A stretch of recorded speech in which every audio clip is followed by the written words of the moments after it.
Hey y'all, we're debating Adelia's glasses right now. Good morning. Good morning. Hi. Buenos dias. Buenos dias. Buenos It is dias. Domingo Sí. in La Ciudad de Mexico, and we're about to be outside when this is over. So here we are now with you today. Here, Adelia's wearing her no vision sirs. I can see, but computers, even though I paid extra so that I could see on the computer, like I could see that one at the very bottom. And That's the trick. I gotta look at the ones at the She bottom. can see Stephanie saying good morning. The screen Yes. too far. You need the screen like here. No, because that's worse. It needs to be further away. These are the joys of perimenopause. That's why I don't wear my glasses. I just gotta be like, what does that say? Hi friends, we're here to talk to you about cities in the world that you should consider moving to. The way we're gonna do this today is gonna be a very rapid fire, yes, no, and maybe a reason. We want your input. We wanna know what cities you want us to talk about. It's not gonna be a lot of talky about the cities. It's just gonna be like vibes.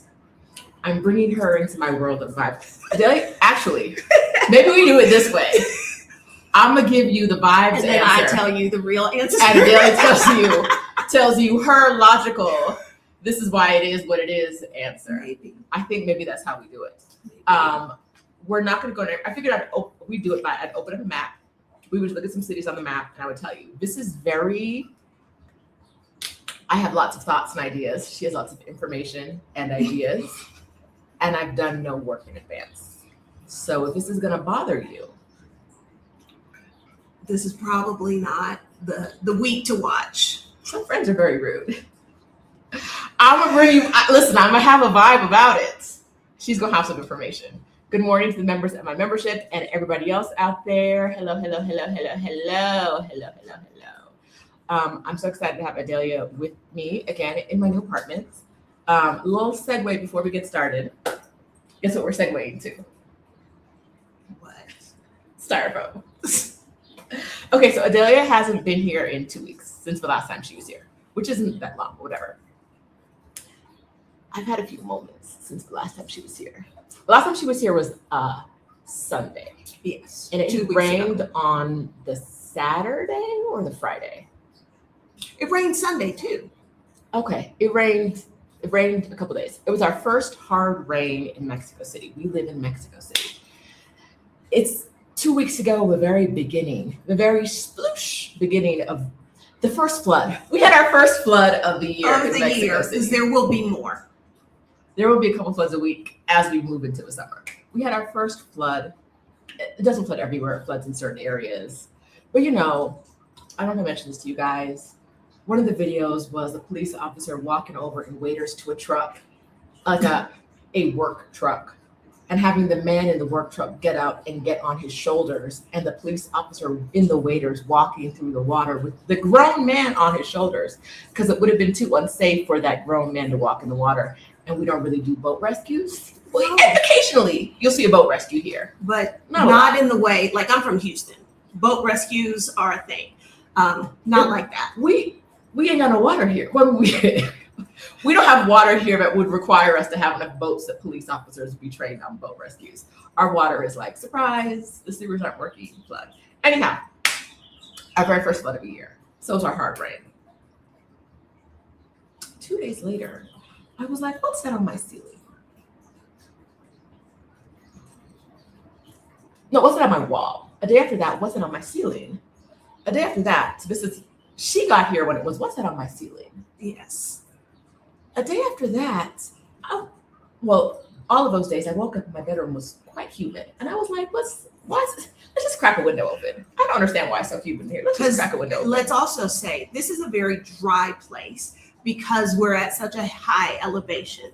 So humid is not a thing here. It's not a thing. It's not. So I'm waking up like, I'm in the room, I don't notice it because I've been in it all night. I get out, I go to another room, I walk back in, and I'm like, oh, my bedroom feels different. What's going on? My birthday, Monday, May 18th. Taurus, baby. I open my closet because I'm about to get dressed and go. I'm going to the Ritz. I'm going to have breakfast, and they're going to give me gifts. the Ritzes, because they like them. Anyhow, as I'm going in the closet doing things, I was like, why is there a titty on my ceiling?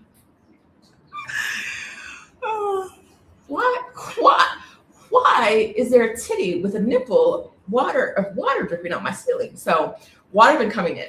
Long story short, water's coming in from the terrace above my bedroom, which is not the terrace above. It's not my terrace. The neighboring terrace, their drain got covered with leaves, and so when it rained hard, they got standing water. They had about when I saw it, they had about 2 inches of standing water, and that was like 4 days later after the water had been coming into my ceiling. So I don't know how much water was actually there before. So since the water titty on my birthday, things have gone awry. Why don't you tell them what you saw today? There is a sizable hole in the ceiling of Rashida's bedroom. And when you look up, I mean, given what I know about construction here, which is different than in the States, buildings are constructed out of concrete, out of cinder blocks. And I look up and it's styrofoam. Not like we just filled in this crack with the stuff that expands. No, it's styrofoam. And I can't understand, because even if they use the styrofoam for a mold or something like that, like there should be something between the styrofoam and the plaster, but there isn't. Now, let me set the stage for you. That was 2 weeks ago when I saw the water titty. I told the manager of my unit. Same day I called him. Before I got home from the Ritz, and he was outside the door waiting for me to be like, hey, girl, with the fix-it man to see what needed to be done. Within an hour, they were next door in the unit clearing out the thingy and sealing cracks. They said, this is not going to happen again. I said, cool. Y'all remember that $20 million paint job I paid for in my bedroom? In a couple of rooms? Destroyed. Because there's all these bubbles in the ceiling where the water has been trying to get through the paint and come down on me, but the millions of coats of paint have stopped that from happening. Excellent job for property management, I will say. However, I still have beef. Okay, so that was that day. That was Monday. On Sunday, the next Sunday, we went out and saw Yubi and Tuscany. Ow, ow, ow, ow. And y'all might be like, why are y'all just now seeing that? Because it just opened in Mexico. That's we why. do what we can when we can. The girlies got together, like 8 of us maybe. Yeah. And we saw the movie. Hey friends, if you're watching this, hi. It's my new vegan bestie. Okay, so cool, whatever. We stop at the Cheesecake Factory. I get a little slice to go, and I'm like, I'm gonna take the bus home because I miss Mexico City. And you live a place where you can now take transit in that Before way. taking transit to get home would have taken about 2 hours. Now 35 minutes was the plan. I took transit to get there. It was 35 minutes. Cool. I get off the train. I get off the bus. I go to the bus stop, and the transit officer, police officer there, the lady is like, tap, tap, ain't no buses running, girl. And I was like, excuse, like I understand the words. But that don't make sense. But this is a major thoroughfare, and the cars are going past. So what you mean? Like, it's not like the road is closed. I said, so how far before the buses are running? Like, how far do you have to walk down? And she was like, when she told me to stop, it was pretty much like your front door. You got to walk to your front door before the buses start running again. And I was like, you know what? It's a 45-minute walk. I'll walk. So now I'm walking with my cheesecake. I'm not up, and it's rainy season, so it's drip dropping. I got an umbrella, but it's not hard enough for the umbrella. It's a little drip dropping. My mom, she's home. I'm walking. It should take me 35 minutes total to get home. The walk from the first bus stop is now, but after I took the first bus. I gotta go north on a bus, and then I gotta go west on a bus, different bus. So the west walk is 45 minutes. So I'm like, my poor cheesecake, she's not going this key lime from a cheesecake factory, because that's really the only place in town that does good cheesecake. Yada yada. I'm upset. I get in the door, the cheesecake down. I said, it's late. It's dark outside. I've had to walk for 45 minutes. It's past my night pill time. It's past my get ready for the bedtime. Now, mind you, it's probably like 9 o'clock, but it's past all that. I'm gonna make this short for a minute.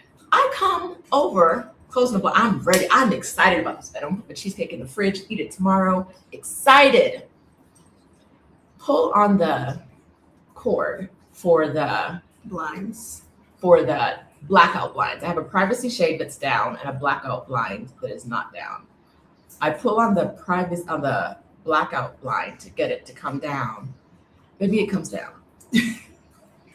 And by that, she means off the wall. It just hits the floor. Like I pull, not hard, I just pull.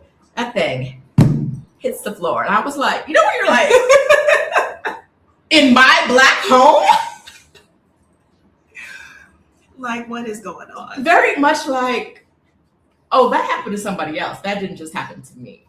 I don't understand how would that have happened? It's like when the toilet exploded in my apartment. Am I watching a movie? Did I press play on something? Okay, cool, whatever. It's late at night. I hit Mr. Apartment Manager like, I can't sleep with the light. So I'm gonna sleep here tonight. Tomorrow, this shit needs to be back up. Okay, good night. That's it. I sent the photos. That's all the conversation we're having. This shit needs to be up by tomorrow before I go to bed. Thank you. So he's like, let me see when the fix-it man can come. The same fix-it man who fixed the thing, the rooftop leaking, whatever. Fix-it man comes. He pulls the cord on the privacy shade. Can you guess what happened? Can you hazard a guess what happened when he pulled the cord on the privacy shade? It all fell down, but not only did it fall down, there was a rain of white stuff coming down. When I say styrofoam, it's not packing peanuts. It's like the ceiling is made of styrofoam, which it may be. It may be. It may not just be that part by the window. It may be the entire ceiling is made of styrofoam. And when they put the blinds up, they put anchors in the ceiling, the styrofoam ceiling. They anchored my blinds into styrofoam.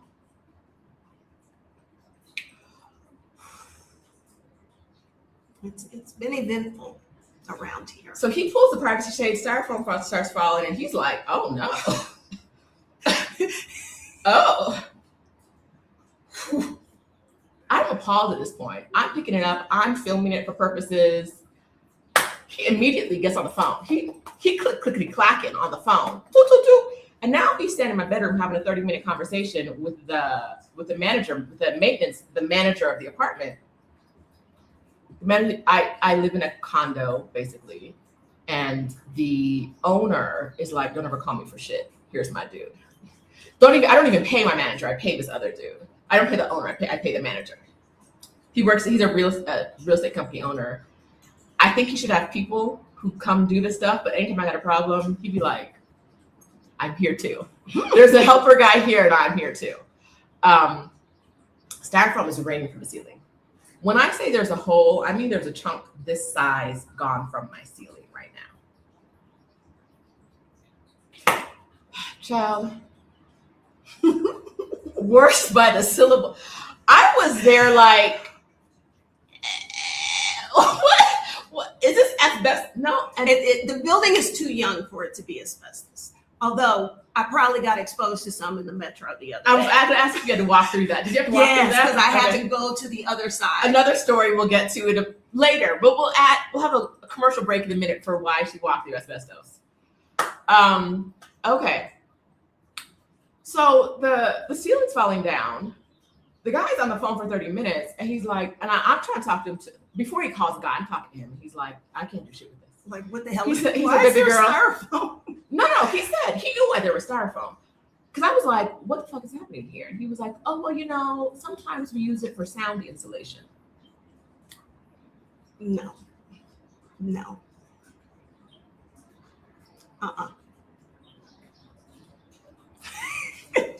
I saw that. Are you seeing daylight or roof beams? Okay, so technically, fun fact, my bedroom is on the 6th floor. There are 2 floors above me, 2 of my floors. So my apartment is technically floor 6, 7, 8. Above me, I told you, is the terrace with the leaky water. Above my bedroom is somebody else's terrace with the leaky water. So I will never see, if I see daylight, this shit has collapsed. They're big problems. And I don't know if there are roof beams, because no. 'Cause As far as you can see, it's styrofoam. Like, okay, so it's about this wide, and the hole, it's about, I would say, at least this deep. The hole is this deep, and it's still above it, it's still styrofoam. I don't know if there are roof beams. The terrace might be resting on styrofoam. I don't know.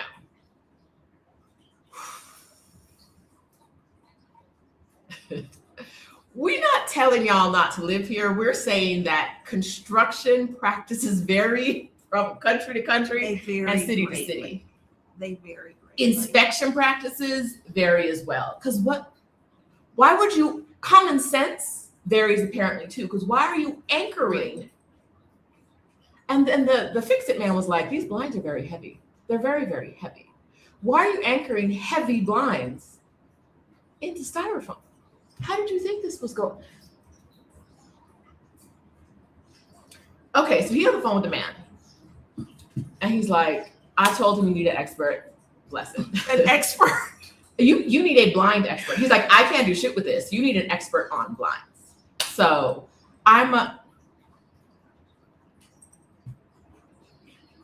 for the price I'm paying? Yeah. For the price I'm paying, and the fact that this owner would not negotiate on anything at all. Okay, so he calls the man, he's an expert.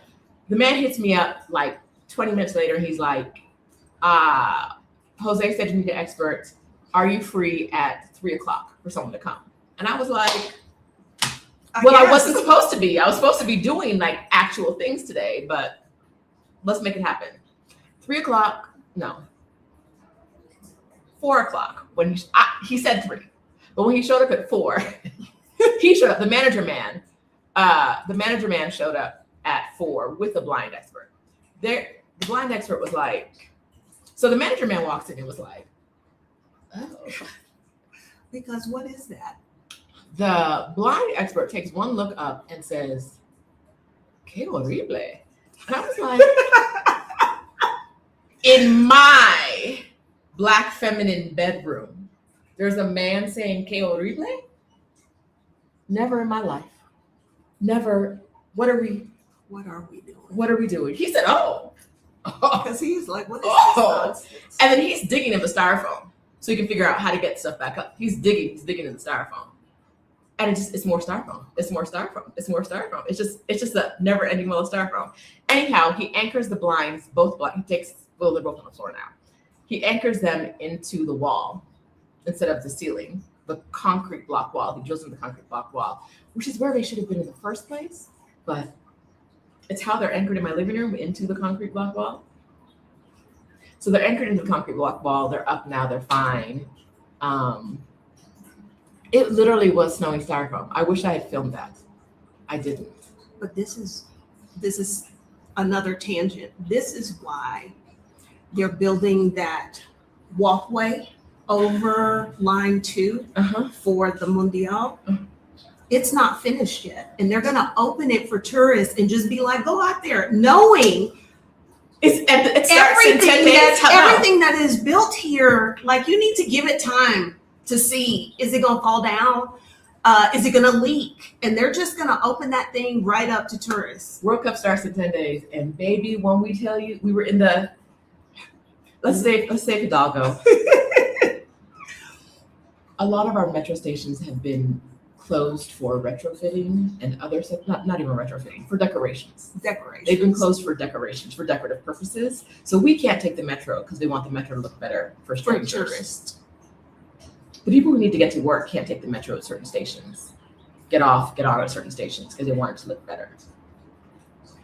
But we'll tell y'all that story. Don't let us forget. Don't let us get off without telling you about these metros and how they're killing people in them slowly. It's not like it's a death camp or anything, but if you got to go to Hidalgo every day, you got problems. It is not good. All right. Okay, and so this is not us telling you for a lot of reasons we both agree that you should not be moving to Mexico City right now. This is not us telling you not to do this. This is just life. This is just life.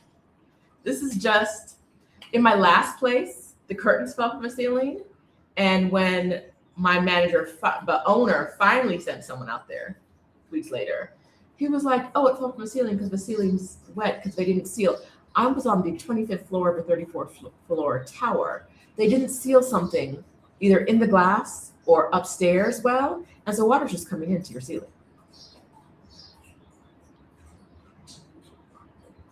So that's why when I say things like, I have some faith in the construction of my building because windows. I have really good windows. And I'm like, if they spent the money and installed these windows, maybe they did what they're supposed to do with the rest of this building. I could be fooling myself, but that's what I think. And then she gonna find out that her floor is made of cardboard in like 3 weeks. Hey, the earthquake we had on January 2nd, where my apartment did this, and the only damage we got was a crack in a wall that was meant to crack. That's the way, according to my owner, that is how the building was designed. I'm good. So, wrapping up the bedroom story, it's also in I have a closet room, a dressing room, and the ceiling of the dressing room was also impacted. But all that paint that I paid for, there are now huge, like, when I say huge, I mean this size bubbles in the ceiling in the paint job, and there are gashes in the wall because when the blinds fell down, they hit the wall, and the walls, I've never seen, how to describe my walls? Fairy dust. I don't know what material it is. On top of the concrete, they did something that's not drywall, it's not plaster. It's like they grabbed some old dust from an old work site, mixed it with spit, and just put it on the wall and was like, good luck. If anything hits my wall, a chunk comes out the wall.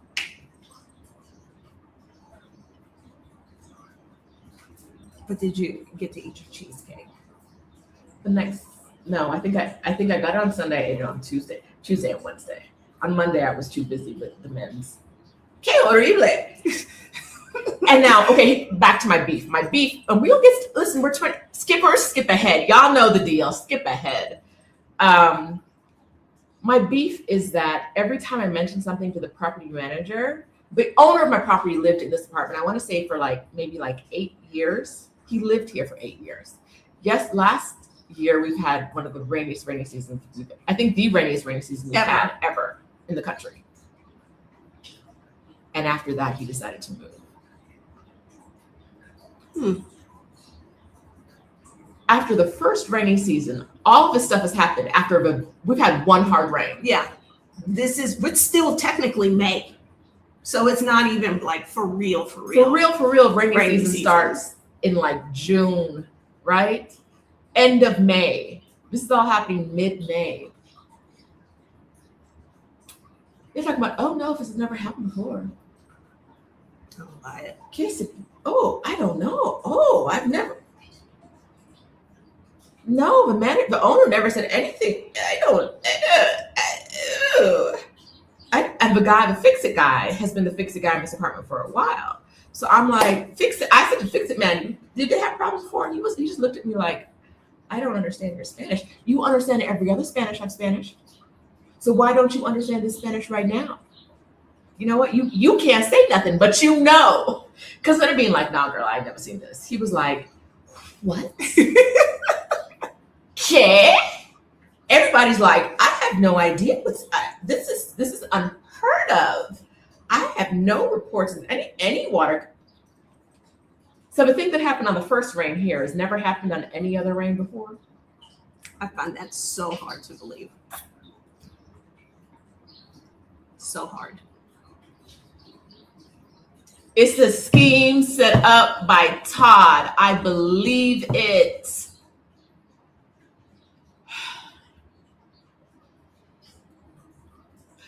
Oh no, I've never heard of anything like this happening here before. Okay, it's cool. All right, now, okay, let's get to where we're getting. 24 hours late. I'm pulling them out. Okay, so y'all, in the comments, remind them what we're supposed to be talking about because they probably forgot. I'm gonna have to put a note in there. Skip ahead.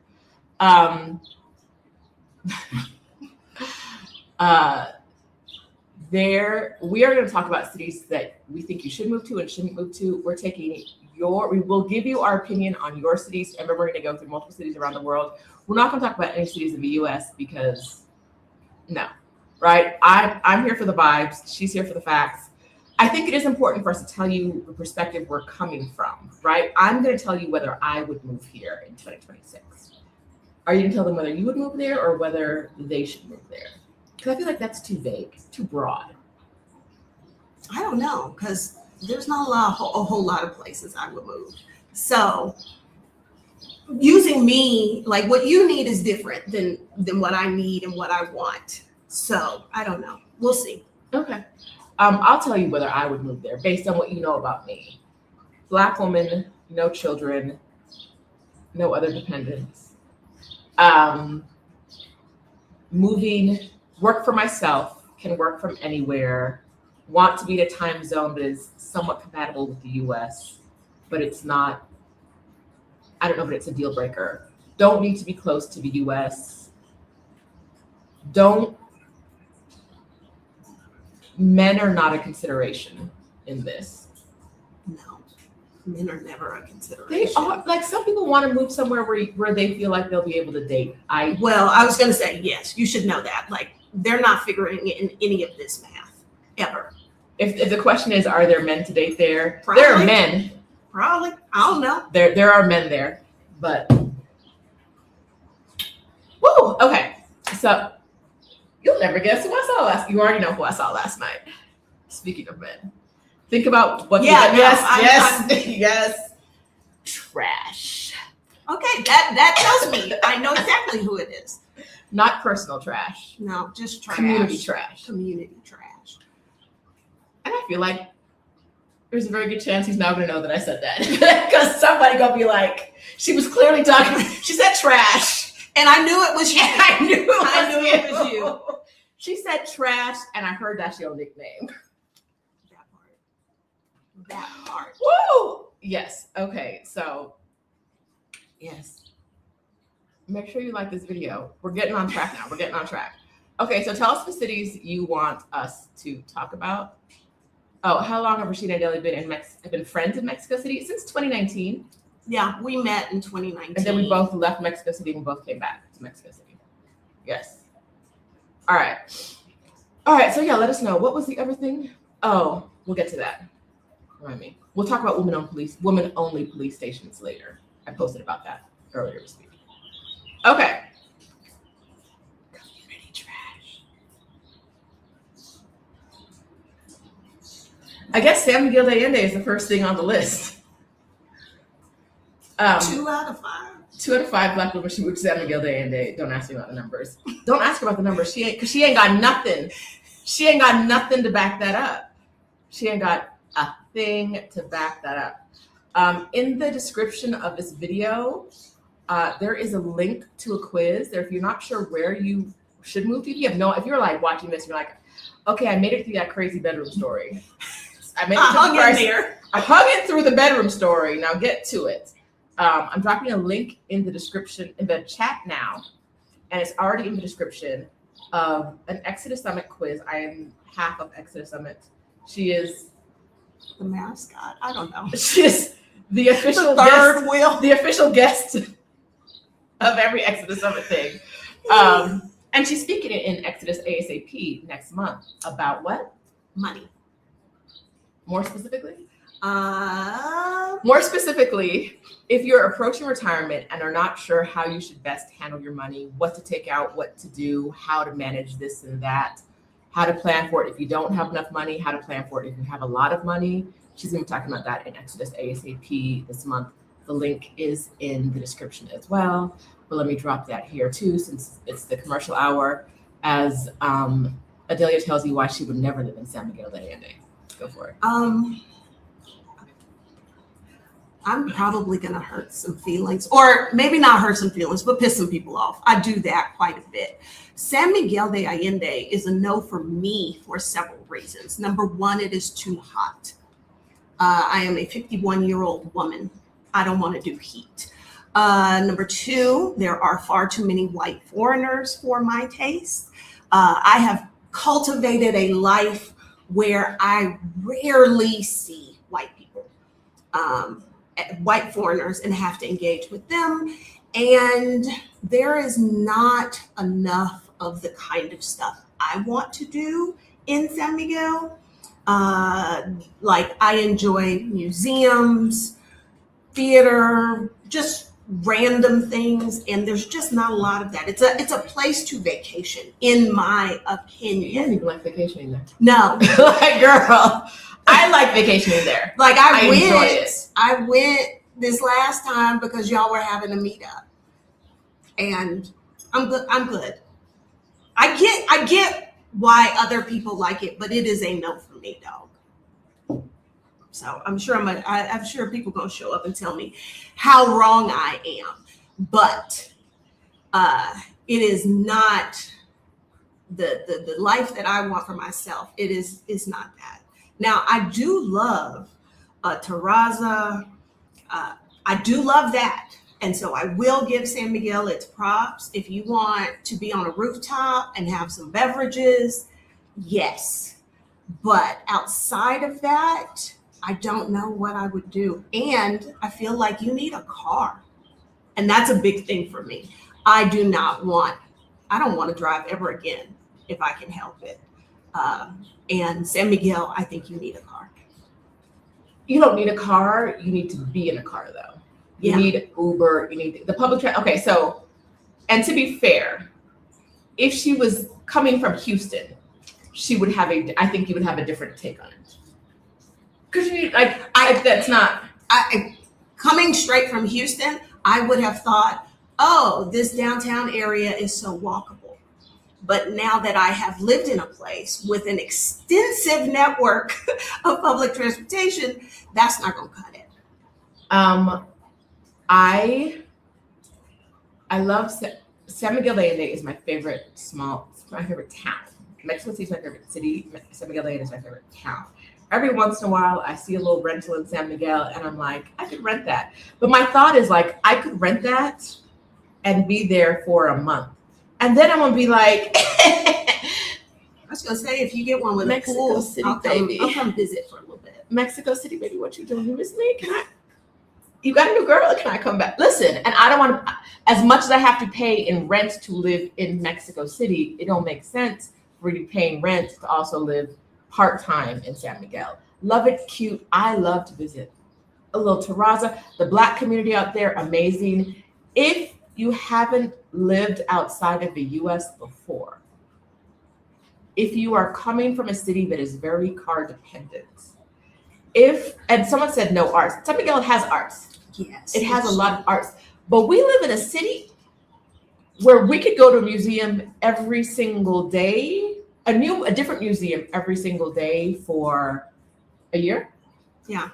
Every single, except for Mondays when most of them are closed. Although there are some that are open on Mondays. The art, this is going to sound like, I don't want the arts they have. That just sound bad. Well, no, because everybody, or unless I'm wrong here, but everybody talks about how San Miguel is like this artist place, blah, blah, blah. What they don't tell you is a lot of those artists are white foreigners. Yes. And I am very big on patronizing indigenous artisans, local artisans. And I did not find very much of that. I did run across this one guy who seemed to be local and he made jewelry, but like he had to set up a table on this alley. It wasn't in the spaces I was directed to that were supposed to be artistic spaces. So she's still talking about 2 out of 5. and I'm one of the 3 that it is not at 4. I think that it is a lovely first stop. Yeah, I can see that. It could have been my first stop if you had never lived anywhere outside of the States. I cannot live there after living in Mexico City. My first stop outside the States was Tegucigalpa, Honduras. And if you can live there, like there's nothing I can't do because I live there. And so very different. Okay. So let me go. I know y'all got, okay. So I'm starring a lot of your question cities. You guys are staying in Mexico. We're leaving Mexico, y'all. Yeah, we can go international. What are your international? We're going to answer your Mexico ones, but also what are your non-Mexico ones? Drop them. We got this. Dream Moms is interested in Puebla. You don't want to see white people? Throw it up. Puebla would be good for that. Local arts, good for that. Chill place, great. You don't have enough things for me to do. Okay, and when we say, like, Adelia and I went to a museum we've never been to on Friday. Today we're going to a museum that you got to be extra special, hooked up, connected, and my girl is. We've been trying to get to this museum for years. Like five or 6 years. 5 or 6 years. And it's been closed. And it opened for the first time yesterday. We're going today. Because a lot of people will talk about a place, a location, and they'll talk about there's so much to do. And I'm like, is that eating and drinking? Are those the things? I met a woman here and she was like, I just don't feel like there's enough to do. And when I found out what it was, she wanted to be in the club all the time. And I was like, oh, I don't know nothing about that. I think you could do that. You could. From what I see online.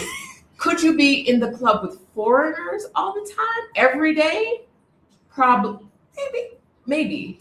Could you be in the club with Mexicans every day? Where no one's speaking any Spanish? Absolutely. But you're not ready for that. Because y'all not leaving Roma and Condesa. I have beef with you. Yeah. You don't know nothing about that. If y'all come to Mexico City and don't leave Roma or Condesa, you have not seen this city. If your only time out was to go to Centro to do a little look here, look there, you have not seen the city. Stop saying you love the city. You love Roma and Condesa. I love you too, but I mean it. You don't know shit. I've been holding on to that one for a while. I'm so sorry.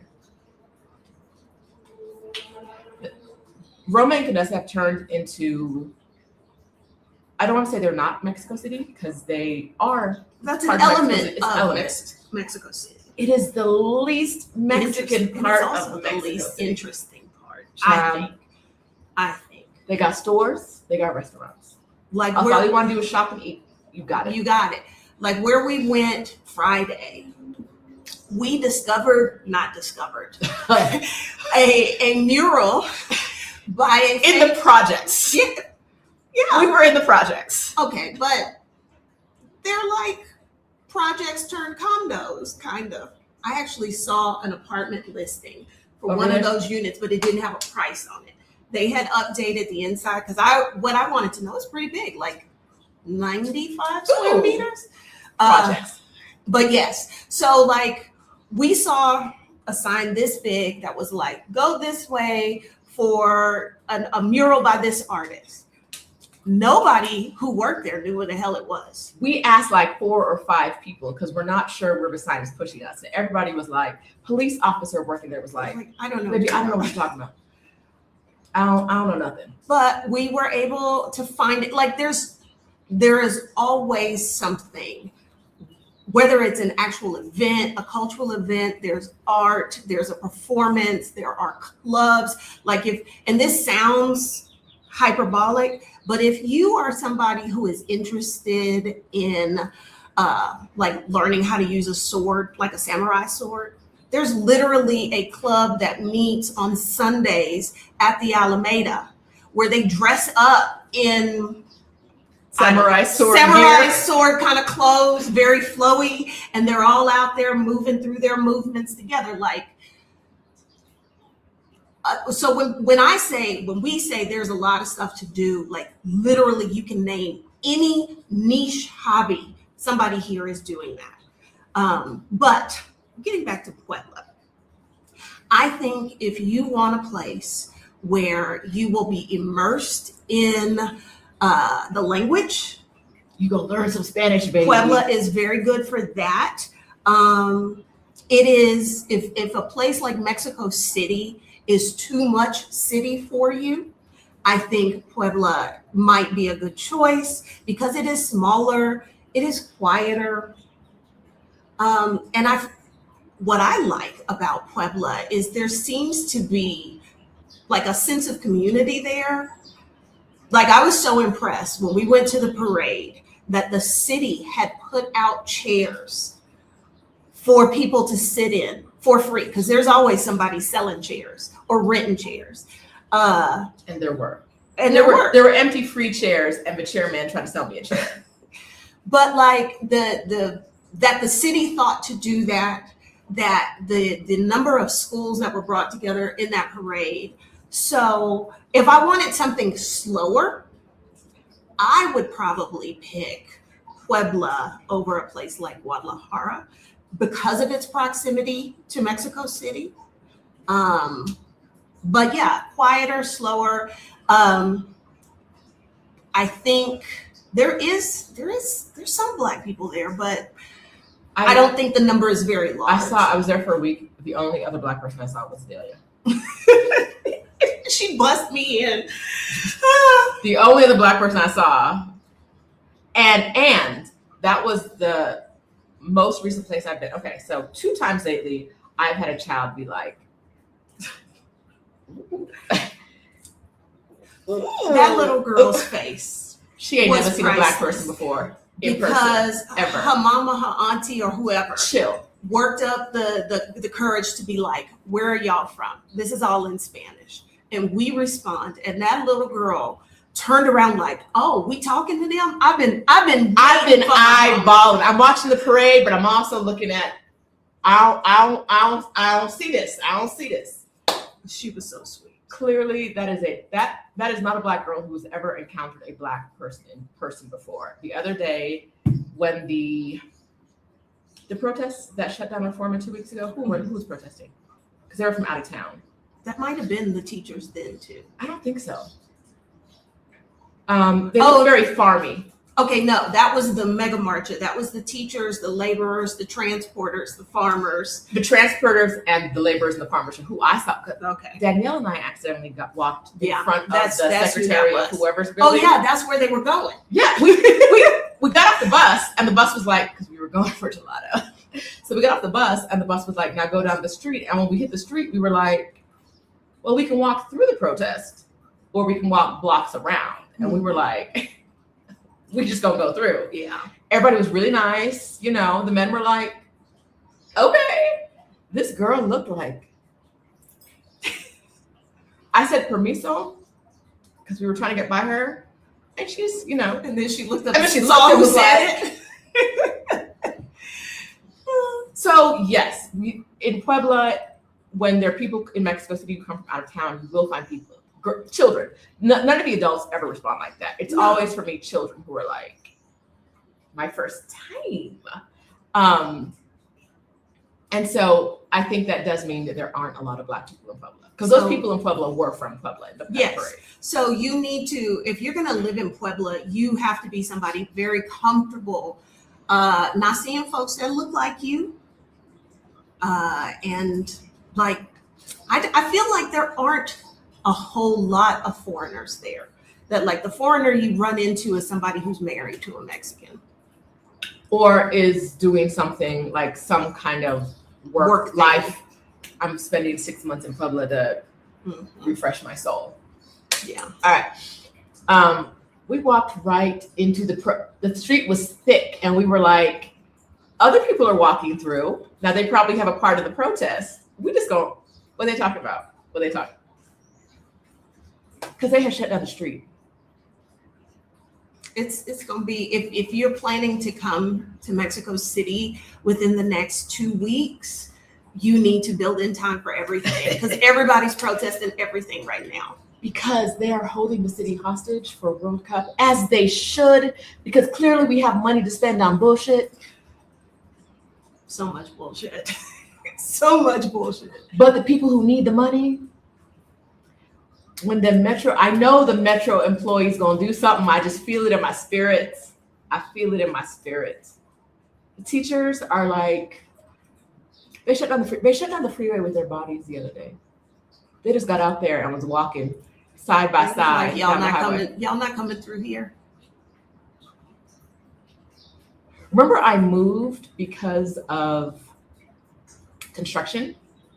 Outside of my old apartment, the neighbors in the neighborhood got tired of construction, so they blocked out up the street and said, this is a major thoroughfare. This is a street that trucks, I don't think they block the way the trucks go. I think they only block one way. But right? It is a major thoroughfare. It's a major thoroughfare through the city. They blocked the street and they said, if this construction's going on, we're not allowing the construction trucks to get here to do more of this bullshit because we're tired of it. So nobody goes anywhere. Nobody goes anywhere. That's a lot. It's like that a lot here. And guess what? The city was like, construction shut down. Because we can't have these streets shut down just because you want to build a building, just because you've sold these apartments to people already, just because you pre-sold units and you thought you were going to have construction. The neighbors have said you're not going to have construction, so now you don't have construction. People often describe, I think we have this conversation the other day, people often describe this place as lawless. And I'm like, it's not.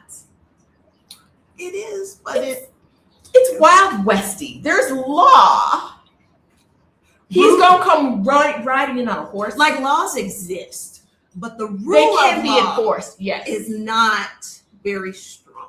The people have a lot of power in the city in ways that we're not used to in the U.S. Okay. Anyhow, let's keep going. Let's keep going with y'all gave us some cities. All right, we already did Puebla, Querétaro. You need a car. That's not even you need to get an Be Uber. in a car. Okay. You need a car. Okay. Because that is the difference between the two. Yes. In San Miguel de Allende, you don't have to own a car, but between an Uber, a taxi, and some walking, you get where you gotta go. The difference is it's a smaller town. It has very walkable. It has a very walkable centro, and then it has other places where, like, if you're in a neighborhood, there are things you can walk. You can walk to the flower man and the abarote and the fruit guy and all the stuff you can walk to in your area. Whereas in Querétaro, you need a car. The center part of the city is not a centro like you would find in San Miguel de Allende or here, where it is really a commercial center. It is more like decorative for tourists, because I made the mistake of staying in Centro thinking I would be where everything is at. I did discover a fabulous bakery though. But in Querétaro, you need a car, which I've already said is a no-go for me. It is a little bit more, you're going to have more foreigners there, but the foreigners aren't going to be like digital nomadic foreigners. They're going to be people who are working for one of the companies out there, going to the university. They're working probably. If you live in Houston, in DC, Southern California, you're like, I'd be in this traffic anyway. Yeah, it's more of that. It's that. It's a soft landing. Schools, kids, if you want to drive them to school, perfect. And that was said positively. That's a thing, right? Like, if this is what you're used to and you want more of what you're used to, if you like what you have, you just don't want it in the US, quédatelo.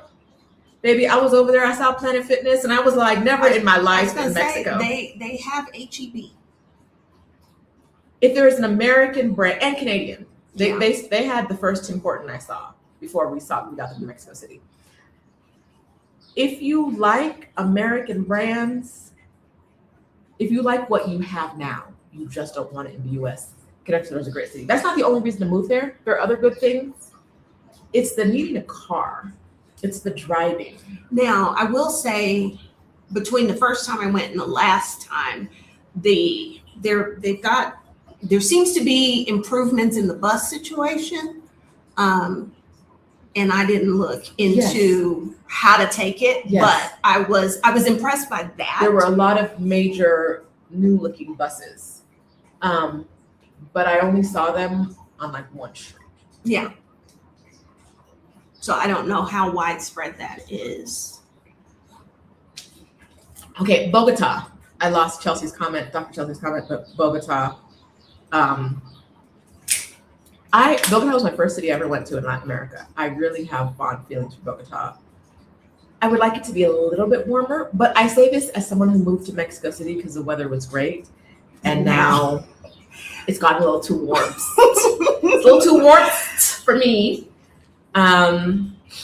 So with climate change, I don't know which way Bogota is going. I talked about this last week. Can you do some research about what's happening in the city with climate change? What's the trend? Mm-hmm. I would want to research what the trend is in Bogota, but I do like it. I love a big city, a capital city, a little shimmy. It's not compared now, but I've lived in Mexico City. Bogota isn't like a big city to me, but it's big enough, I think. Yeah, no, it is a big enough city. At least in the parts I was in, visually pleasant. Mm-hmm. Yeah. Trees and hills and green and a little light rain. Yeah, I feel like you can do. There are museums. Like if I wanted, I looked into like taking salsa because I figured at some point I might spend some time there when it gets too hot here. I think you can do most things there. You don't need a car. Now they don't have underground transit, but they've got a rapid bus system. Mm-hmm.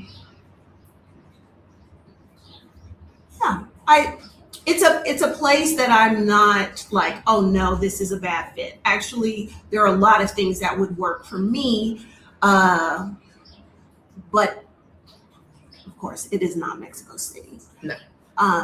So if we're talking about 10 years from now, and half the city is flooded, or 9 years from now, not 10, 9, and half the city is flooded, it's definitely on the possibility list for me. I'm not saying enough about Bogota but vibes are good. The vibes are good. Sometimes it's just vibes. Sometimes it's just vibes. She didn't want to admit it. Sometimes it's just vibes. The vibes are good. I was going to say you do need to speak Spanish, but honestly, I feel like there's more English than I expected, but speaking Spanish made my life easier. Yes. Now, so Stephanie mentioned that there are no white Americans in Bogota really compared to other cities in Colombia. If you were like, I can handle speaking Spanish in Bogota because I was fine in Cartagena, it's not the same thing. If you were fine in Medellin, it's not the same thing. Bogota don't be getting foreigners like that. So I got off. I was going to say the foreigners that are there are because they're Spanish working. speaking, yes, or Spanish speaking. I got off the plane there. I want to say in 2015, and that customs agent would not let me go by until he gave me a Spanish test. I don't think that was an actual test to get. I don't think that was a requirement to get in the country. I think he was just like, I'm concerned. I'm concerned for you. Are you going to be able to handle this? Are you? Because I don't think you have enough Spanish. That's fine. I needed some help at the airport. People helped me. Now, the police officer I'll never forget that. The police officer went and got an English speaking person, an English speaking tour guide who had his own tour. He was like, come talk to her. She looked lost. She looked lost. She need help. Come help her. And he did. And it worked. He called my hotel and said, come, why are you waiting here to come get her? Come get her. It worked out beautifully. Okay, I want to touch on this for a second. Oh, wait, not that. Here we go. Is Bogota cost of living similar to Mexico? Mexico cost of living is similar to Mexico. You got to be more specific. There are it varies 375 different costs of living in Mexico or more. Because what I would pay for this place, just in San Miguel Allende, which is a very popular town, makes me sad. I would pay half of what I'm paying right now. It makes me sad. So that's very hard. I can't answer. I would say pretty much in any country, except let's say the Nordics, let's say Switzerland, places that we know are ridiculously expensive. And I was going to say most islands, but even in islands, you can have whatever lifestyle you want. The question is more of how much is that lifestyle going to cost you? Or you can have any cost of living you want. Yes. It's just gonna it's gonna look very different. Yes. Because even as expensive as Mexico City is, and in places like Roma and Condesa, rents have doubled in the last 6 years. Doubled. Because I laugh every time I think about it. When I came back in July of 2020, I looked at an apartment. I only looked at one apartment in Roma, and it was 14,000 pesos. Newly renovated, 2-bedroom, 1 bath. And that was more than I wanted to spend. But I was like, oh, this is so close, blah, blah, blah. That same place now would be every bit of double that, 28,000. 30. Every bit of that. At least. So you can have, like, there are people in this city who, somebody posted the other day, family of 6. What they are looking for, that kind of rental is like $6,000-$7,000 a month. There are rentals that are even higher than that. And then there are rentals in this city that are a couple of $100s, but I'm not going to live in that place. Or that location. No, but they exist. So you can have just about any level of life you want. Now, like I said, places like Switzerland, Norway, Sweden, Finland, where things are in Iceland, where things are super, super expensive. There is no cheap, but pretty much everywhere else there is. What's the next one? I want to pause for a second. Mm-hmm. I feel like if you've been watching this video from the beginning, first let me get here about Bogota. Good food, good vibes, bland food, kind people. Yeah, that's a good summary. Yes, good vibes. A lot of times we hear people who are interested in buying property in a place before they've set foot there, or after they've spent a week there, or they've done a scouting trip, or they've lived there for 6 months.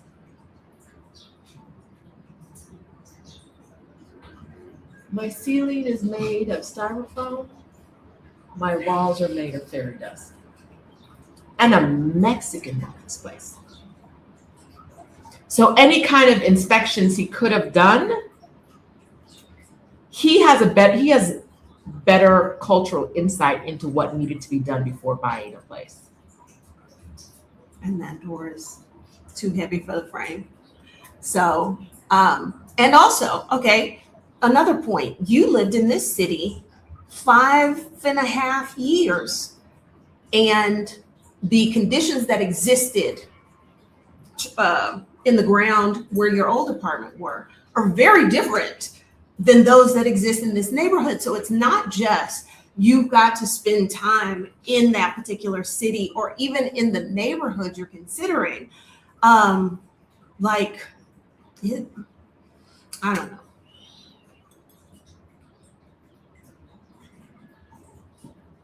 If God breathes real hard, my building shakes. If a bird flaps its wings, I get a little. Every piece of art. On I the wall showed is a little you the thing. earthquake map. They're all over here.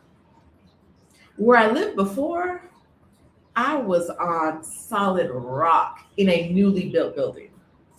Where I am now is probably a 20-year-old building, 15. At least 15. It used to. I think it's older. It used to be a house. Okay. It used to be a house. Well, because my building, I think, is 2012, 2014. Okay. And my building was 2 houses. Okay, I didn't know that. You can go on, here's a useless piece of information. You know how you can see the street view of a place on Google? If you look up at the top, they give you the date that picture is taken, and you can click to see previous pictures. So I went back in time until I could see like when the building was under construction or what have you, and I was like, oh, there were 2 houses here.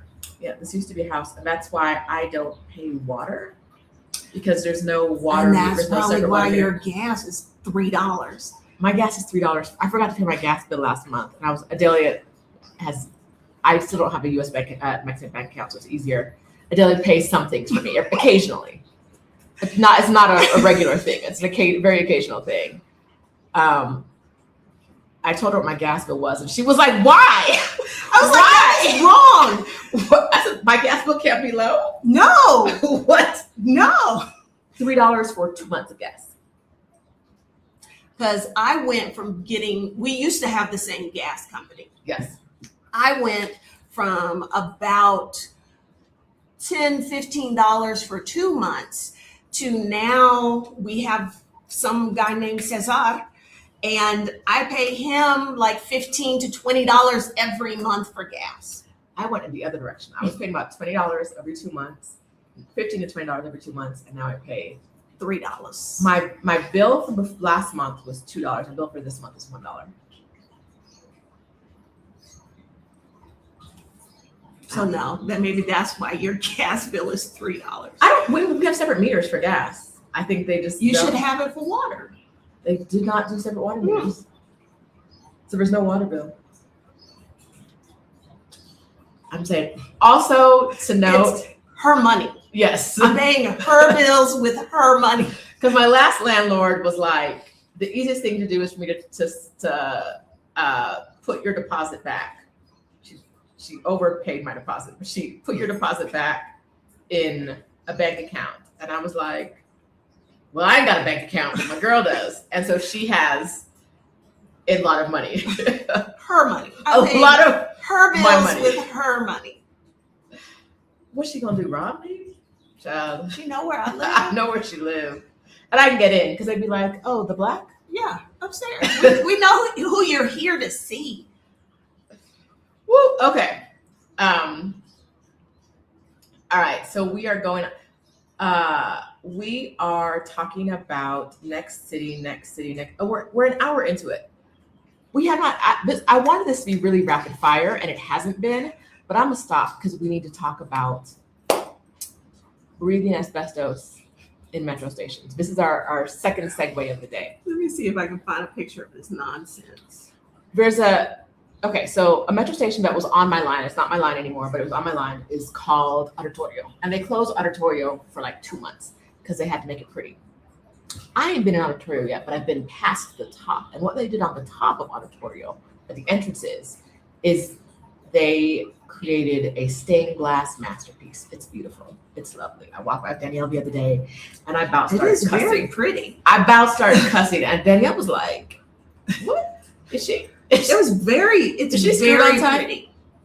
This is the shit I hate. It's beautiful. The tourists are going to come and they're going to enjoy it. The first time a piece of glass in that stained glass, the stained glass is around the entire entrance. It's all stained glass. The first time a piece of glass breaks, they're going to board it up. And then it's the broken glass theory, right? If you don't fix the glass, someone else is going to break more glass. The glass is just going to continue to be broken if all you do is board it up, if you don't fix it. Oh, I'm gonna get a strike. I'm gonna get a YouTube strike. I was trying to find a picture. Turn the volume down, girl. Yes. Okay. Okay, so The problem with the Auditorio stop is that a year from now there's not going to be any stained glass. So they should. I don't know what they did on the tracks because they were taking stuff off the walls. I think they probably just made it pretty. That's all they're doing on these stations is making them pretty. Now, don't let that lead you to believe that they don't need major infrastructure overhauls, because they do. Don't let that make you believe, but if you are a tourist that uses any kind of mobility device, if you use a wheelchair, if you use a cane, if you use a walker, you can't use that station. No. Ain't no elevators. Yeah. Ain't no escalators. Because we mentioned to y'all already that last rainy season, last summer, rainiest ever, the number of videos I saw of it raining in a variety of metro stations, flooding. Okay, most metro stations have a lip on them. You have to, Danielle asked about this. You have to step up into the metro station before you can step down. The lip is maybe 3 or 4 inches high, but that first step you have to step up. And that is to keep the rain from going in. But it floods more than 4 inches. And so the rain is coming down the stick.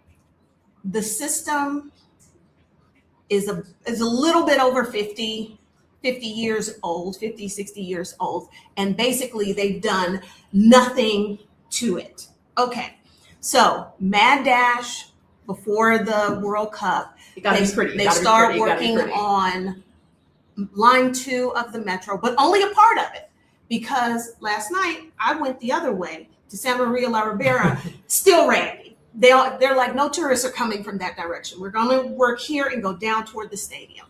I saw. So they just shut stations down. You can't get there. You can't get to work if that's how you get to work. And that's it. I think it's when we went to Palacio Nacional. Yes. I go into this station because it connects with my metro.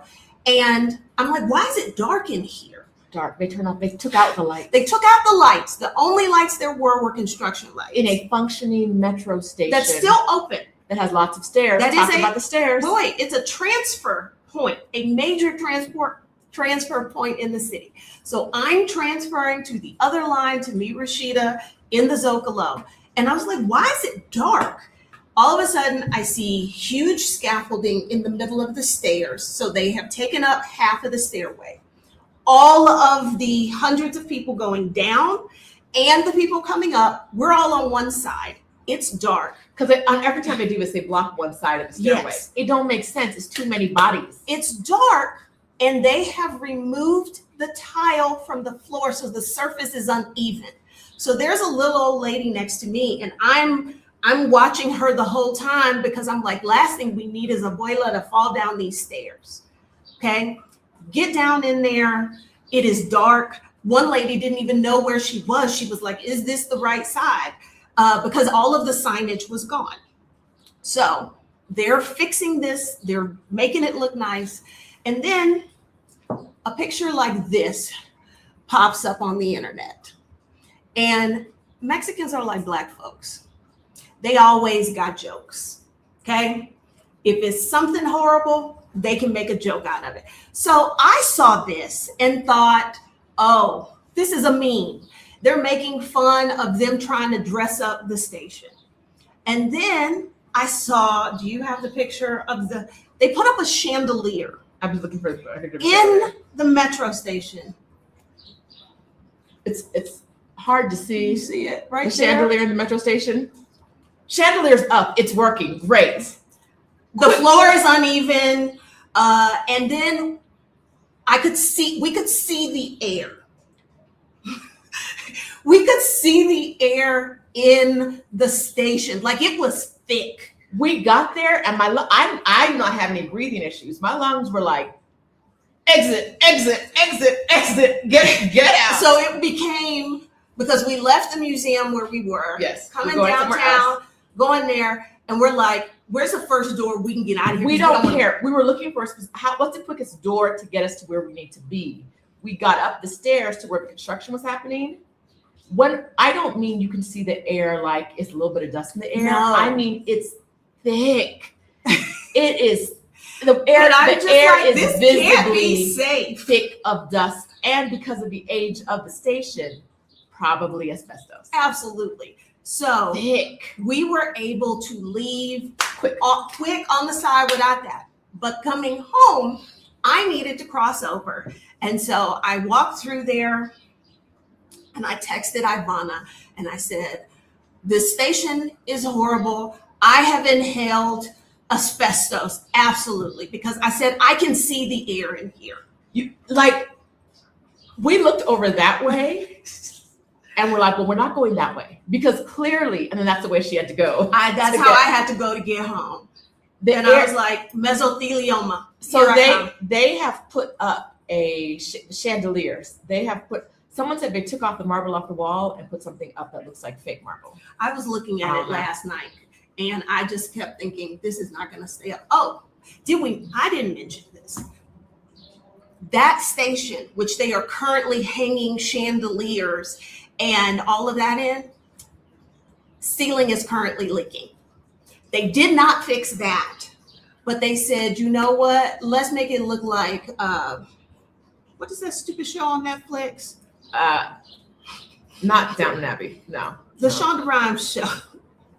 Well, no. I've seen memes of Titanic, whatever that show is. Y'all have a show. The Regency show. Yes. All of that. So like I said, Mexicans got jokes. It's funny as hell. But also, as I walked through the station and I was like, there is water coming down in here. Bridgerton. Yes. So it looks like Bridgerton up in there, but the ceiling is leaking. And the air this is the same station. They're doing construction. They have chandeliers up, but the air is so thick and you can see and you can feel it when you breathe it. You feel it when you breathe it. We were immediately like, I don't care what exit it is. We need to get out of here. I don't care where it takes us. There is no way that station, and that's probably not even the worst one, is going to be done in 11 days. Like today, I was hoping that as we went to the museum, we could take the train Ligero. We would have to go down line 2. And then train Ligero is closed anyway. Even though they just reopened it.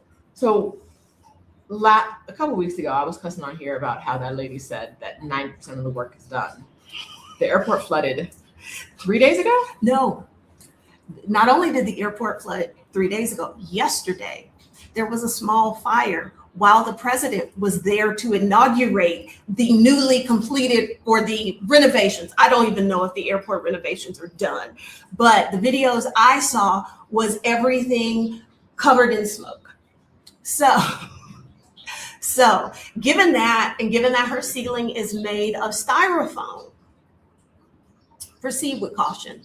That's all I'm saying. Modern fake marble dust is majorly deadly poison and also construction work inside. I know that construction workers ain't have enough PPE. No. And there are construction materials just out, like where people have to walk. It is ridiculous. All right, we're gonna get back on track, and we're gonna tell you that Adelia has mesothelioma. She's going to call one of them numbers on the TV ads, and we're gonna keep going. But okay, so let me go real quick. We're gonna go through some more cities. Cuenca, Ecuador. I have never been. Sounds great. What do you think? I would go check it out. Yes. Is this the one that's on the coast? No, I think Manta's the one on the coast. Guayaquil is on the coast. I think Manta's on the coast. I don't think Cuenca's on the coast. I will say that I'm at least interested in checking out Ecuador because they've got some visa options. Mm-hmm. If you care about it, Ecuador is on the dollar. So I know for some people that'll make their life. Okay, this person is saying that Cuenca is in the mountains. I wish I could tell you more about it than that. Okay. Manta, Ecuador. Manta's on the coast. Yes. And that's a no for me, dog. I do not like the beach. I do not like the ocean. I do not like the sand. But I bet there are some good views. I'm going to go out on a limb here, given what I know about Ecuador, that if you want significant mass transit, I don't think these are going to be places that work for you. I don't know if people are looking for that. I was. Listen, vibes. So I was like, I like it here, and they have mass transit, great. But I don't know that I was looking for it. Every time I had to, because of the security situation in Honduras, we were not supposed to take taxis. That meant you had to walk. And I was walking uphill both ways in 95-degree heat. So they didn't want you taking they'd rather you walk. Street taxis you were not supposed to take. There is no Uber because, of course, there's no streets have names, numbers are meaningless. There was a private taxi company where you would just call, you would WhatsApp them and say, this is where I am, this is where I want to go. How much does that cost? There were some buses, but you know the paseros here, those were the buses. So there's no real routes. It was more of you have to ask somebody, does this bus go here? And I had no Spanish. So for me, it was either I walked, or if I was with another adult, we would try and pick a taxi driver who looked frail. That way, if he started some shit, we could overpower him. So Tegucigalpa on your list of places to live. No, it's too hard. It is too hard, too inconvenient, and expensive. Because even when I still had my own apartment and I was paying rent in 2024, 2024, it was still cheaper than what my rent was in 2016 in Tegucigalpa. So dangerous, expensive, inconvenient, hot, obviously not a place I was supposed to be long term. The girlies are loving Cuenca though. Okay. Uneven sidewalks. I think uneven sidewalks are going to be very Latin American. Although in the parts of Bogota that I was in, sidewalks weren't bad. When I was in... Sidewalks aren't bad relative to the place you live now. Yes. Where the sidewalk is your op. Yes. Actively trying to take you down. In Cartagena, the sidewalks were not troublesome, but like any place in Central America, I have zero expectations when it comes to sidewalks. Okay, Kiara, I'm gonna mention this just because I think it's important that it's something we think about collectively, especially if you have any mobility issues. The Americans Disability Act is one of the few things America has gotten right for the most part that other countries around the world have not gotten right. One of the very, I don't give America props for anything, but your sidewalk has curb cuts, right? There's a way to enter the building. Your sidewalk, if it is messed up, is gonna be fixed in some time. They probably don't let the cars block too many sidewalks. Do they let the tree roots that are, I don't know, this thick around break up the sidewalk and then just put another layer of concrete on top? If they do, and then let that crack, because that's what we're dealing with here. I have never seen, like, we were on a sidewalk once and there was a sewer or some kind of street grate in the sidewalk, right? The tree roots had grown up. So this is where, put your hands out. Your hands are a sewer grate. Okay. So assume everything was one flat level one time. No. The tree roots had grown so much, but they jacked up the sidewalk so high that there was a 4-inch drop between the edge of the round part of the sidewalk where the sewer top was. So there was just like, you're walking and then, so there's a tree root here, imagine that. It's messed up the sidewalk. And then you're walking, and then if you're not paying attention, your foot's just gonna go down, your head's gonna go down, and now you can be in a wheelchair. Or a hospital. Like, that's what we're talking about. And there is there's no uniformity of this is how high sidewalks are from one building to the next. So you're constantly up and down and up and down. And we're not saying this is a Mexico. There's some things that we're like, Mexico City special. You're not gonna find it other places. You're gonna find this in a lot of places. Yeah. But the tree roots, maybe the tree roots, because they care about the trees more than they care about the sidewalk. They're like, you got this. Yeah. You'll be fine. You'll figure it out. Just, Walk in I the was street. walking down somewhere the other day, and they just put a piece of concrete over a hole in the sidewalk. Well, And I think there was a cone or like something big on both sides of it. So hopefully at night you would see it and you wouldn't just step onto it. I'd say at least since last October, some kind of concrete lid came off of a thing on my sidewalk. And there have been cones, people have put tree branches in it, all these things. Somebody always comes and takes it out, but it's a big ass hole. So it's like somebody's gonna fall in here and get hurt. Outside of the US, I hear people talking about aging and mobility. That is something that you need to get information on the ground from people about. We're gonna tell you, I see elderly people outside all the time. I see blind people outside. I do not see people in wheelchairs outside a lot, not by themselves. Not alone. That's something we've noticed. I don't see people with walkers outside a lot. Here's something, I don't know if I told you this, that occurred to me because I came down the elevator in my building to the garage, and there's some older people who live in my building. Older man is on a gurney. Okay. It occurs to me that gurney can't fit in the elevator. So if gurney can't fit in mine either. No. Do they have to like fold it up and take it up the Yes, stairs? but once you're on it, it can't fit in the elevator. The vast majority of elevators, buildings that have elevators here, if there's an emergency, this all clicked in my head. I was like, oh, if there's an emergency, how y'all get me downstairs? They're not. So these are things you don't think about until you think about it. And I've lived here all these years, and it wasn't until I saw that man on that gurney that I thought, how did they get him on that? So I'm updating the photos guidebook for Mexico City again. So I'm going to a lot of places and checking things out and seeing what they're like. There's a rooftop bar that was recommended. Cute. It's gorgeous. Very cute. I posted from it yesterday on my Instagram. Y'all should be following me on Instagram. Anyhow, she's a content creator.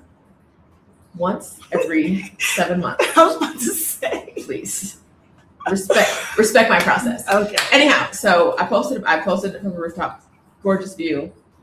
In the book, the person who did the review before didn't mention that it is on the 4th floor and there is no elevator. And remember, 4th floor here is 5th floor in the United States. It is you have to walk up 4 flights of stairs to get there. And they're marble stairs. So be careful.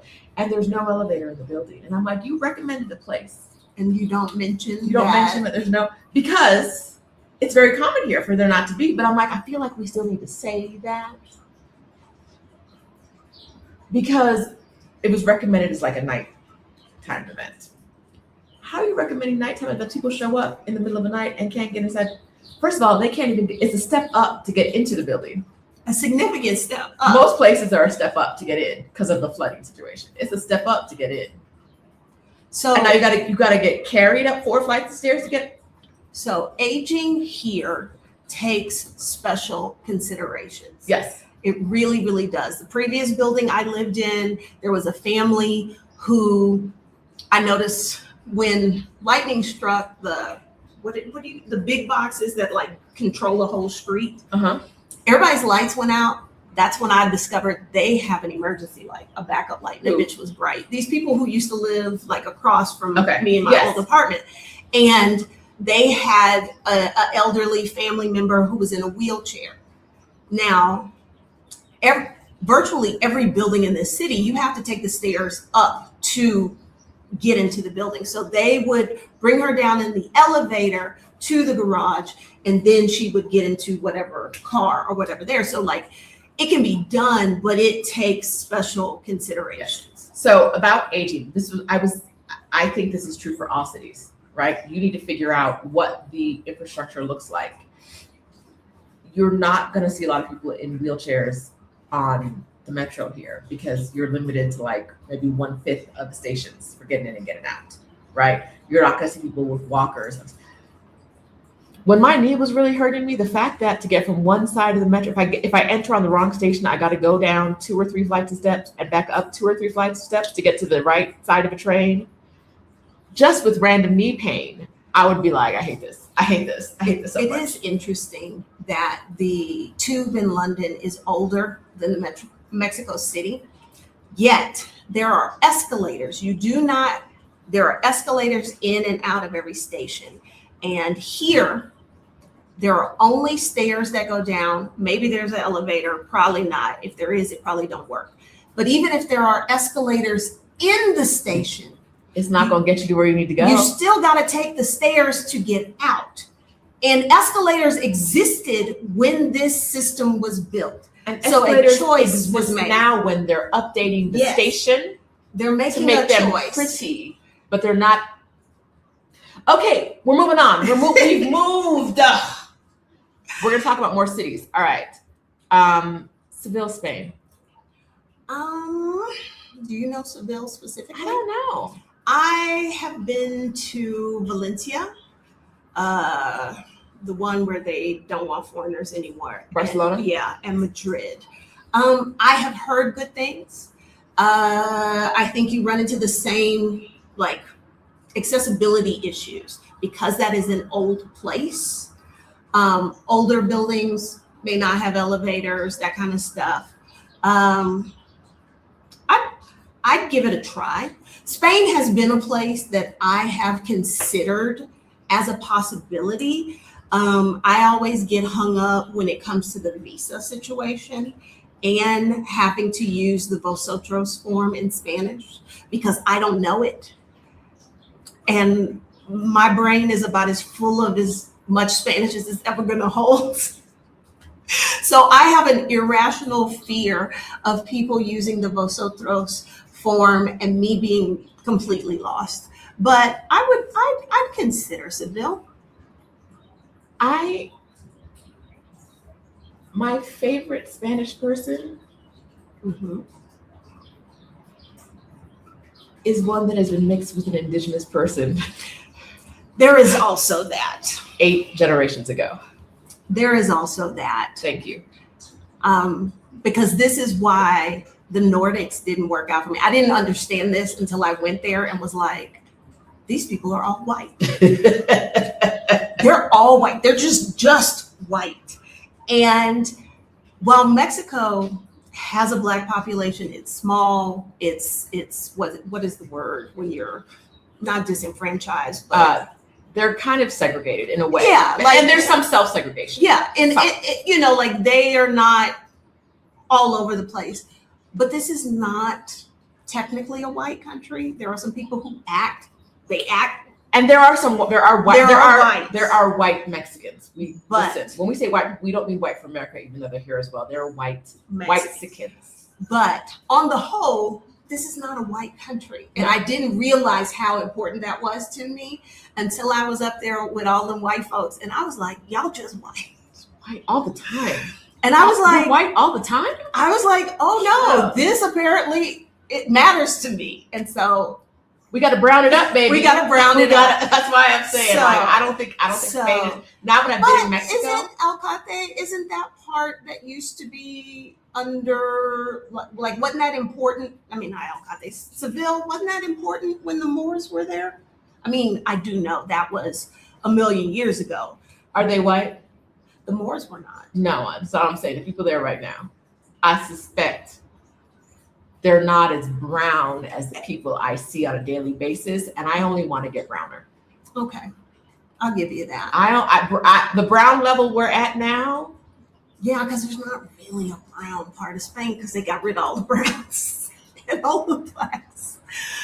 Okay, that's fair. Now I'm not saying it's not a good city. I'm not saying it doesn't have good vibes. I'm saying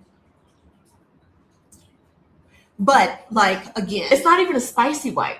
It's like it's a Spanish speaking white, but that's it. okay. So D saying in the architecture, but not in the people. No, because the Spanish made a point to get rid of those folks. However, this is where I will cut Spain a little slack. because of their location to North Africa, they've had a lot of in-migration of Black and brown folks. Very recently, they expanded, they regularized a whole bunch of people, gave people a pathway to citizenship that did not have it. I know people will tell you Spaniards are the most racist people in Europe. I think there are lots of countries we can consider for that, but I will give Spain credit for realizing that, hey, these people are contributing to our economy. Let's figure out some way to get them in so they can pay their tax money. And I'm not saying all racist habits don't die, but I will give Spain some credit for that. So that a Spanish city that is not Madrid and is not Barcelona would still be in the running for me. Okay, so Alicante in the running, you would want to know more? Yes, because is that northern Spain? Northern Spain is hot. So I'm less interested in the northern part. It gets hotter and drier when you go north in Spain. So you said not Madrid or Barcelona. Yes. Those are off your list? Yes, I thought Madrid was boring. I was like, this is the capital of the country. What y'all got going on? And they were like, nothing. And then I went to Barcelona and they were like, beach, we got a beach. And I saw the beach and I was like, well, no. That's people who've never been to a real beach. Probably them West Coast Canadians. So I spent some time in Valencia, and I was like, okay, this is cute. This is interesting. And so something about that size maybe, but not the two big cities. All right. Celeste, you asked about La Paz, but I don't know if it's La Paz, Mexico or La Paz, Bolivia. Bolivia has La Paz, right? Yes. Okay. We talk about Bolivia the other day. Yes, we don't have to explore that. So let us know, Celeste, if it's La Paz, Mexico, or Bolivia that you're asking about. Different answers. Okay. Malaga, I think we're going to put in the same thing. More information needed. But white. Yeah. See, Ecuador, they brown. They're really brown. Yes. So Ecuador got that going for them. Colombia is brown. Most parts of Colombia are brown or used to brown people and acknowledge that brownness is a thing that exists in the world. All right. Da Nang, Vietnam. Yes. I would move there. Okay, here's my issues with Vietnam. And this is very niche to me. What I'm gonna eat. That's why I didn't go when ExodUS Summit went to Vietnam. First of all, I don't like to do the work to apply for a visa as a tourist, and that is privilege. I will own that. That is privilege. But also, what am I going to eat? I know Vietnamese food is supposed to be great. The problem is I don't eat any of it, and it is hot. And low key, I think my time in China traumatized me that I don't really see me being in the East Asia. Well, that's Southeast Asia. I don't know what it would take for me to live in Asia again. So, and then there is that. A hater.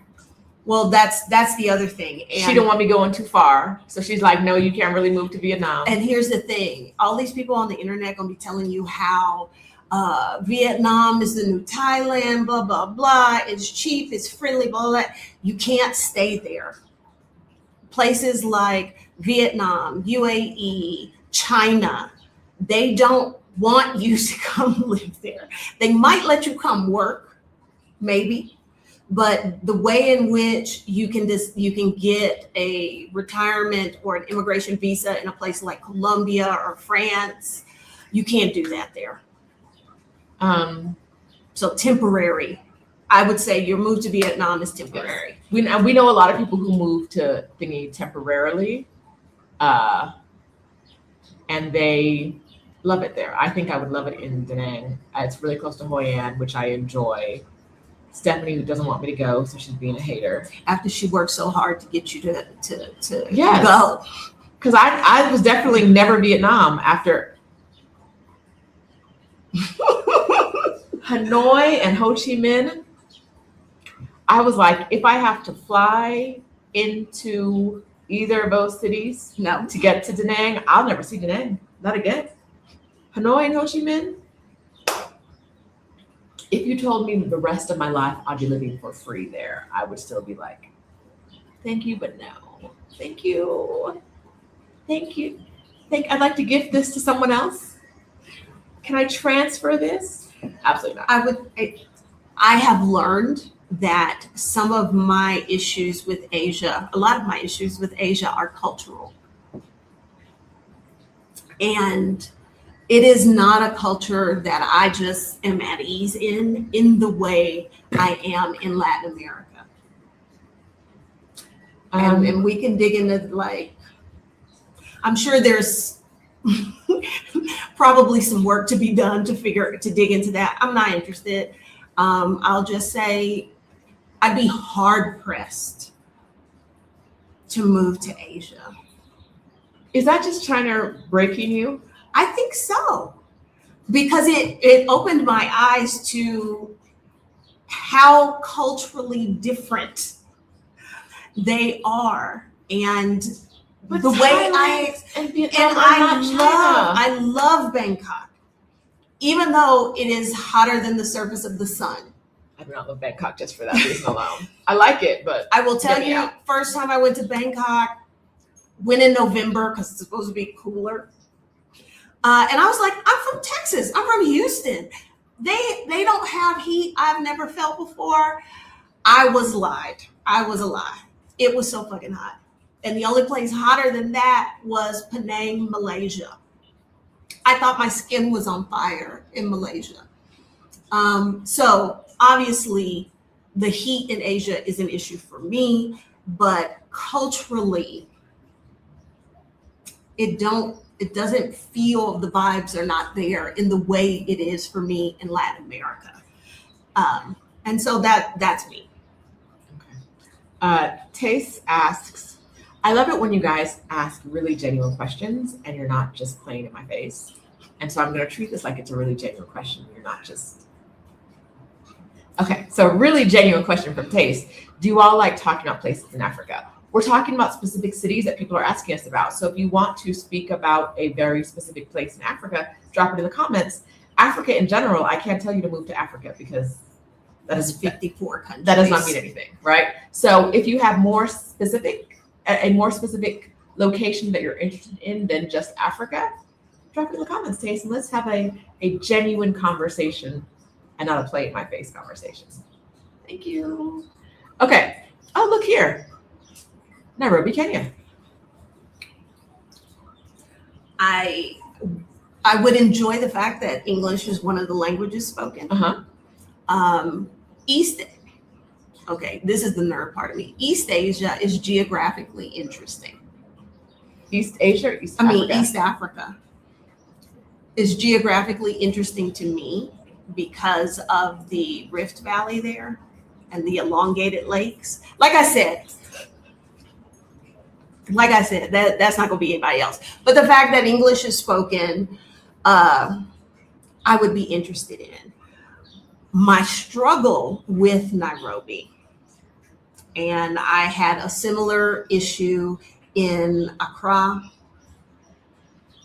is getting around. For me personally, I like to be fairly independent and not have to depend on being chauffeured somewhere.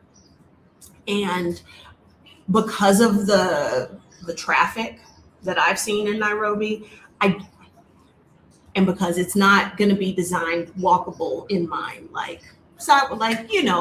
you in Accra, I would turn down this street and it's like, oh, brand new building, but there are no sidewalks and the street is made of sand. I don't like that. That's not the comfort that I want.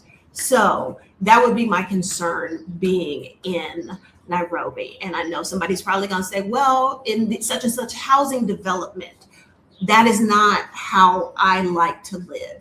I want to be in where things are happening with the people. I don't want to be in a gated community somewhere. Because yes, I could get lots of amenities to make me comfortable, but that's not how everybody's living, and that's not how I want to live.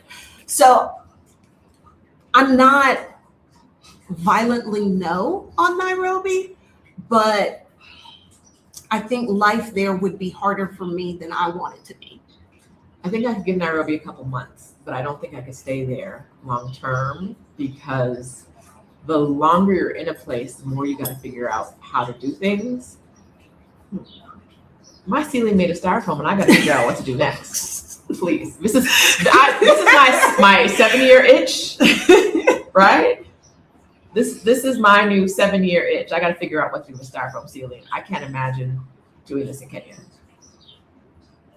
I can't. Stephanie's foolish, but also Thailand. Yes. And while there aren't pathways to permanent residency in Vietnam, there are pathways to residency in Thailand. Yes. And so I definitely think Chiang Mai, Phuket, Bangkok, lots of great locations depending on what you're looking for. You want the mountains, you want the big city, you want the beach. Great option. Don't be a brokey going to Thailand. They've made it very clear. Broke folks need to stay home. So I saw someone on the internet the other day, a Black girl. Mm-hmm. You see this? Maybe. On the internet. Apparently for one of the visas, in order to qualify, you need to have like 600. I thought it was like $600 in your bank account. She said 16,000. 16,000 baht is maybe that's what she. I don't know. So I don't know what. She didn't say baht. Okay.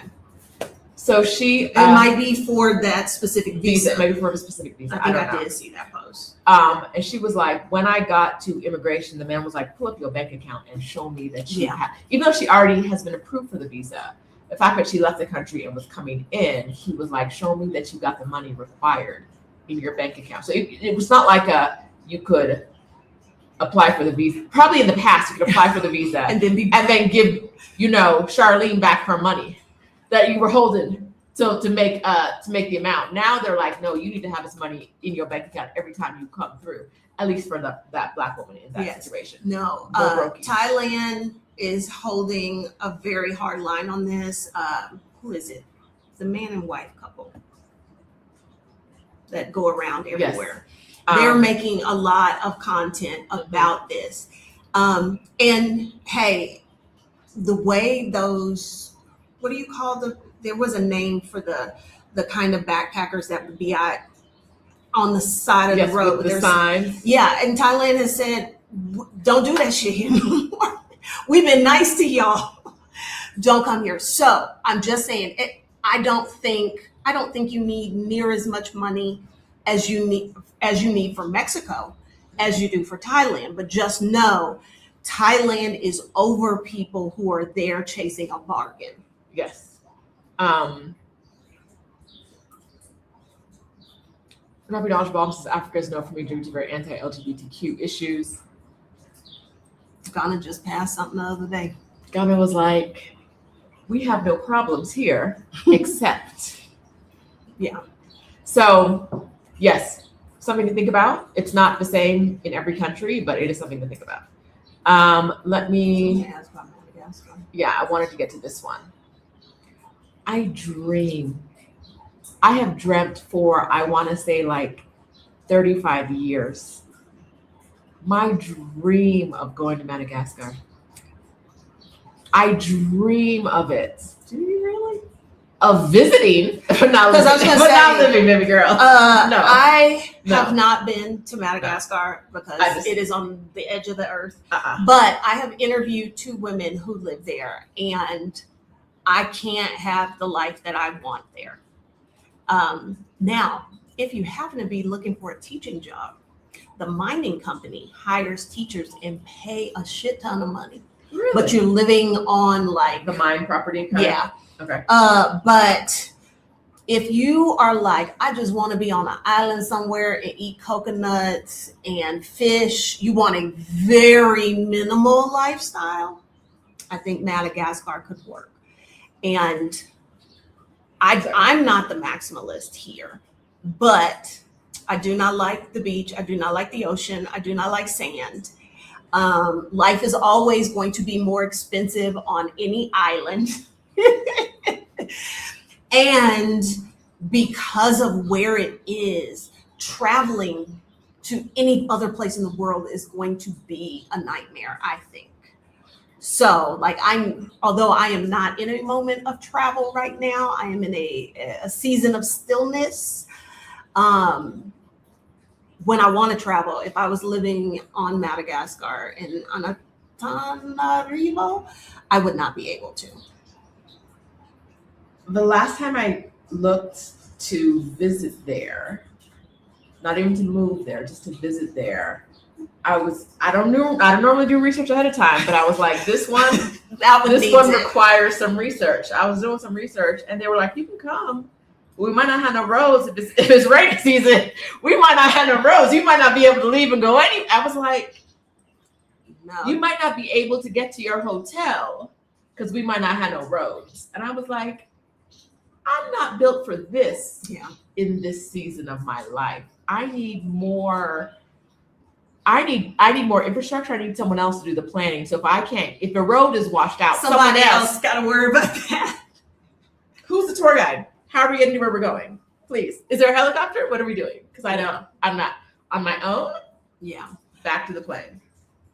So, and that's something to think about. Yes.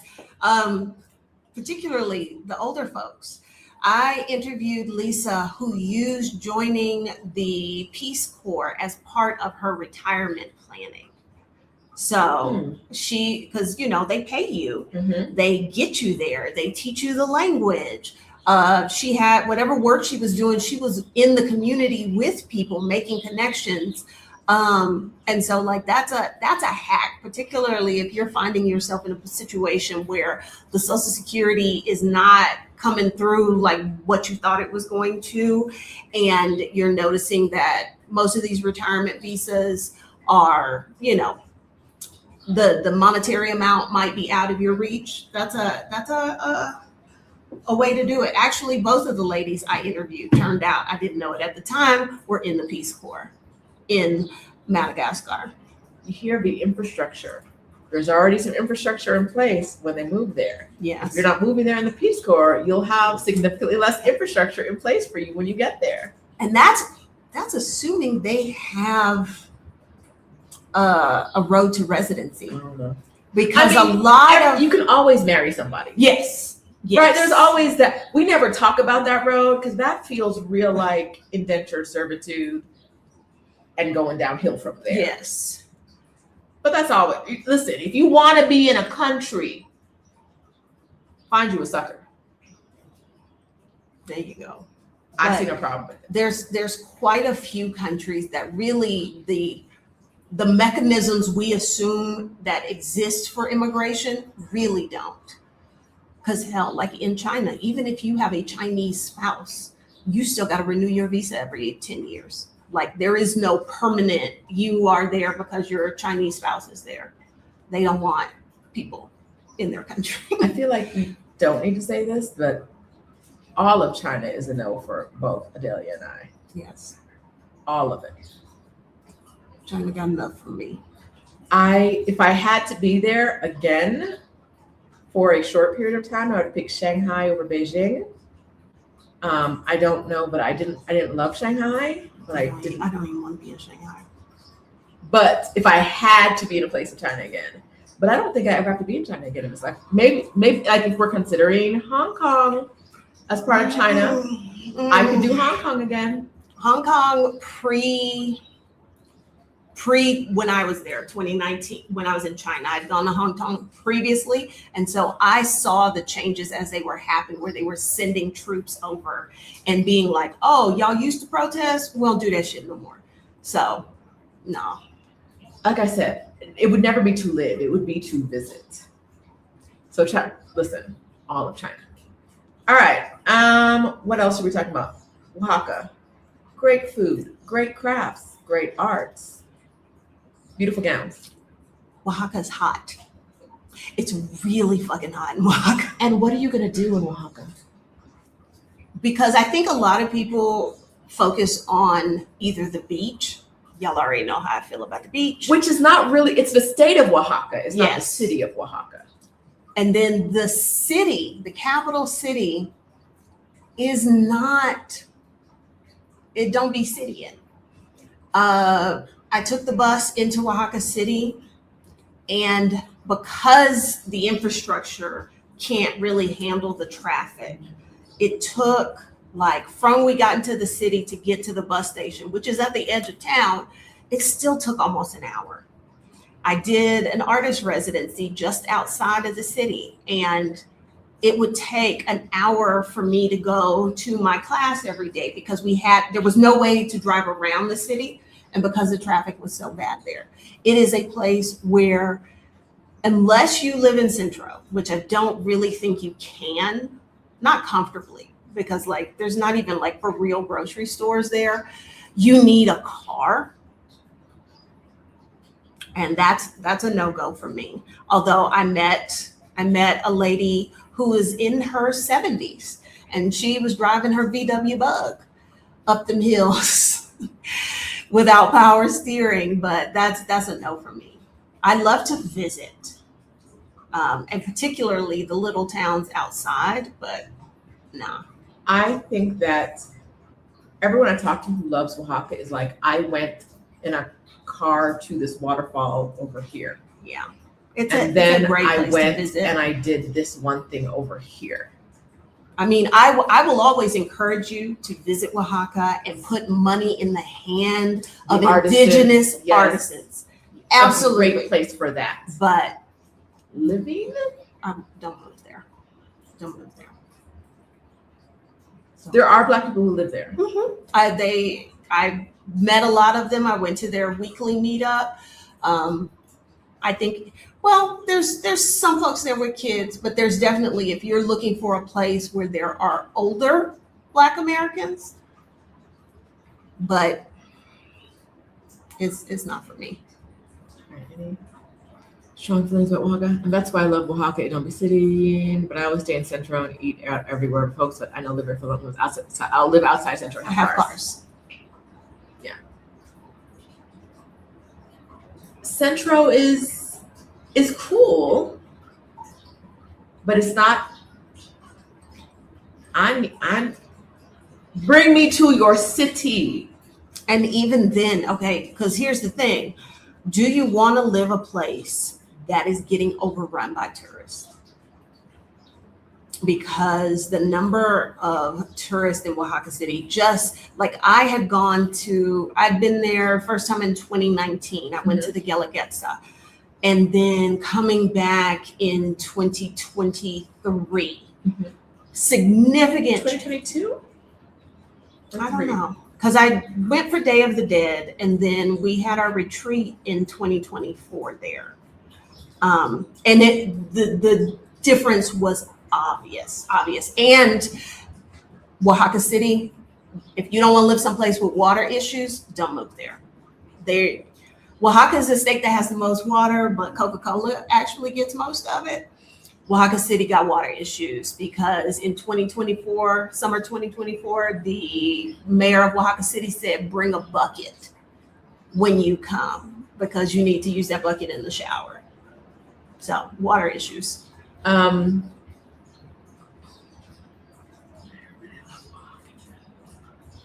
I'm telling you, you got to go to one of the villages and have one up. Wait, let's make you some mole. I need some. And you will be like, oh my God, this is what mole is supposed to taste like.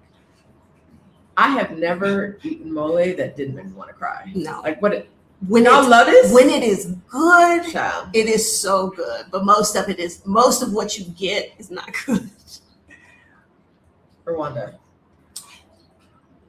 Go. What is the capital of Rwanda? That city? I'm drawing a blank now, but that is where I would live, in Rwanda. In the capital, my hesitation, they have because French used to be the other language beside, what is it, Kiswahili, Sure. I think is what they spoke. Why is the geography teacher asking me anything? I'm helping myself think. Okay. And I believe recently they switched to English. So, but my concerns would be language because, like I said, I'm 51 years old now and I've been trying to learn Spanish for 10 years. Mm-hmm. But as a place where I could live my life, I think it would be a more comfortable place. However, for me personally, I have some concerns about culture because I think they're a little more conservative than I am. So you wouldn't be able to whore around like you normally do? Like, is that? Yeah, like I don't know if I could be out there with my shoulders out like this. And like as a long-term place to live, I am concerned that Paul Kagame is still the president. Because are we going on like 30 years now? What's wrong with a 30-year presidency? I mean, I hope for the day the U.S. has a 30-year president. It is giving like benevolent dictator. Like so far, he's been doing some things that are like, okay, things are better, but also I thought this was a democracy. So that would be a concern for me. Okay. I forgot about this. We're gonna go back to Oaxaca real quick. Uh-huh. I have to jump around and set. Okay. Perimenopause. In ExodUS A.S.A.P, we had a member who was convinced the state of Oaxaca was for her, Plano Carmen blew Oaxaca out of the water for her and her family. I think she was thinking more of like the beach places. Not Puerto Escondido. What's the city that's close? Huatulco. Huatulco is like this big. Now, surprisingly, it has an international airport. Does it? Yes. Is that one flight a day? Probably. But there are two international airports in the state of Oaxaca, in Oaxaca City and Huatulco. Okay. So, but it is very small infrastructure. Like I wouldn't expect to be able to get solid internet in Huatulco. About Rwanda, I forgot to give my opinion. From a vibes perspective, everyone I know who's ever lived in Rwanda loved it. You can get a 10-year tourist visa, which it's not permanent residency, but 10 years is a long time in the visa world. In the context of visas, 10 years is a really long time to get one. It doesn't sound like it's very hard to get. My impression, I hope I'm not confusing with someone else, is that they're not too anti-LGBTQ. I think so. It seems like the kind of place where you could just mind your business and live your life. But I've not heard great things about like integrating into the community. I do think that would be a challenge, but I think that that's going to be a challenge in most places. True. You just have to be up for a challenge. All right, we're going to try to go through some of these real quick. Merida is too hot. It's the surface of the sun. Absolutely not. Okay, absolutely not. Panama. It is hot and humid and kind of boring. They, for a international capital, and I'm finna piss some people off. Every time I open my mouth about Panama, I do. If it's right for you, it's right for you, but it ain't right for me. For it to be positioning itself as this international capital, there are not much in the way of museums there. It reminded me more of being in like, well, I guess it is Central America. Central American countries don't tend to spend much money on museums. It's not really a thing. And I will tell you, literally the first day I got there, first day I walked in a restaurant, there was this, the vibes were off. There was a collective like, what is she doing in here? What's it, in Panama City? In Panama City. Okay. And yes, I was the only Black person. And that repeated multiple places I went. And a lot of people talk about, oh, the Black community in Panama, there are Afro-Panamanians. Yes, there are Afro-Panamanians, but most Black Americans are not living, the two shall never meet. And from the non-Afro-Panamanians, when I walked into a place, it was Why is that? The look and the vibe gave. Why is that black lady in here? What is she doing in here? How can she? That was, ain't nobody say that to my face, but that was the vibe I got from the looks I received. Did you go to a lot of tourist places? No. I'm not saying that's your fault. What I'm saying is that I'm sure the black, they're used to black Americans in the tourist places, in the downtown area, in the really popular places. If you leave that, if you try to get into Panama proper, you're going to see more of a segregation, and you're going to probably have more bad experience. And I think also, because my hair was out, I think I'm not in an environment like that. I'm not always easy to pin down as a black American if I keep my mouth shut. And so then it's why, then it really is, why is this black lady in here? Because they think I'm one of their blacks. That was the vibe I got. So Panama is a no for me. Even if Mexico City is flooded, it won't be Panama. So, stepping right out that Roxanne, I had an interview with Roxanne a few years ago, and Roxanne has been on Adelia's channel a bunch. She talked about how people thought she was the help in her own building. They still do. That's still a thing. Yes. And she's probably been in that building longer than a bunch of them, and they still think she's the help. Let's go back to Adelia saying people don't clock her as a black American. I want to stop there for a second. Because on Friday, when we were looking for this mural that had one small sign and nobody knew where it was, the police officer directed us to the wrong place. So because he didn't know what we were talking about. Because even though the sign is visible from where he's standing, and we point to the sign, he's still like, just go over there and get away from me. Just go over. It's over there. So we go there. There's a tour guide there. He's leading a tour in Spanish. In a break between what he's saying, people ask him a question. And he answered the question. It's also why we don't talk to strangers. We are not stranger talking people. No. That man immediately went to, well, where are you from? We said, we live here. He said, where are you visiting from? I said, we live here. And he was like, no, but where are your people from? Where are your people from? And I was like, US. He was like, yes, the US, but like where in the US? Okay, California.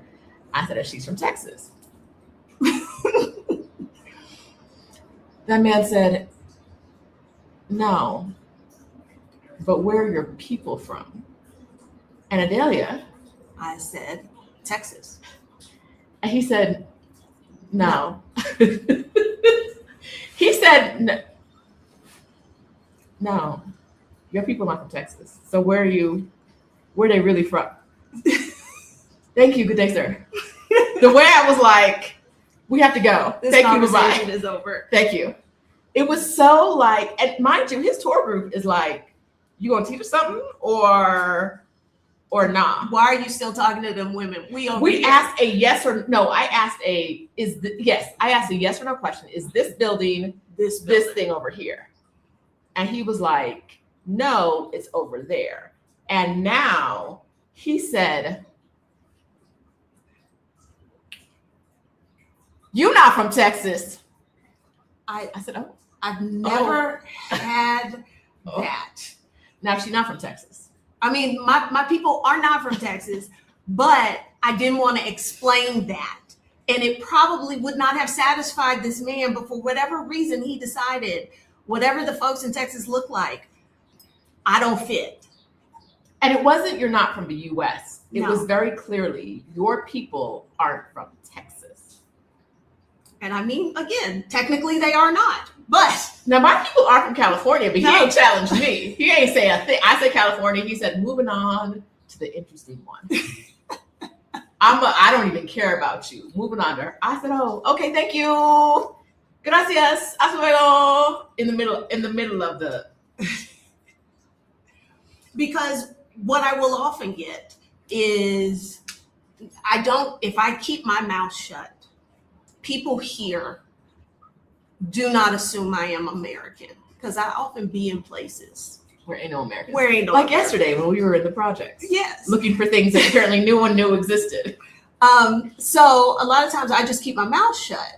And then every now and then an older person usually will be like making chit chat with me at the bus stop or be like, well, where are you from? And because the demographics are changing, it used to be Cuba, Dominican Republic.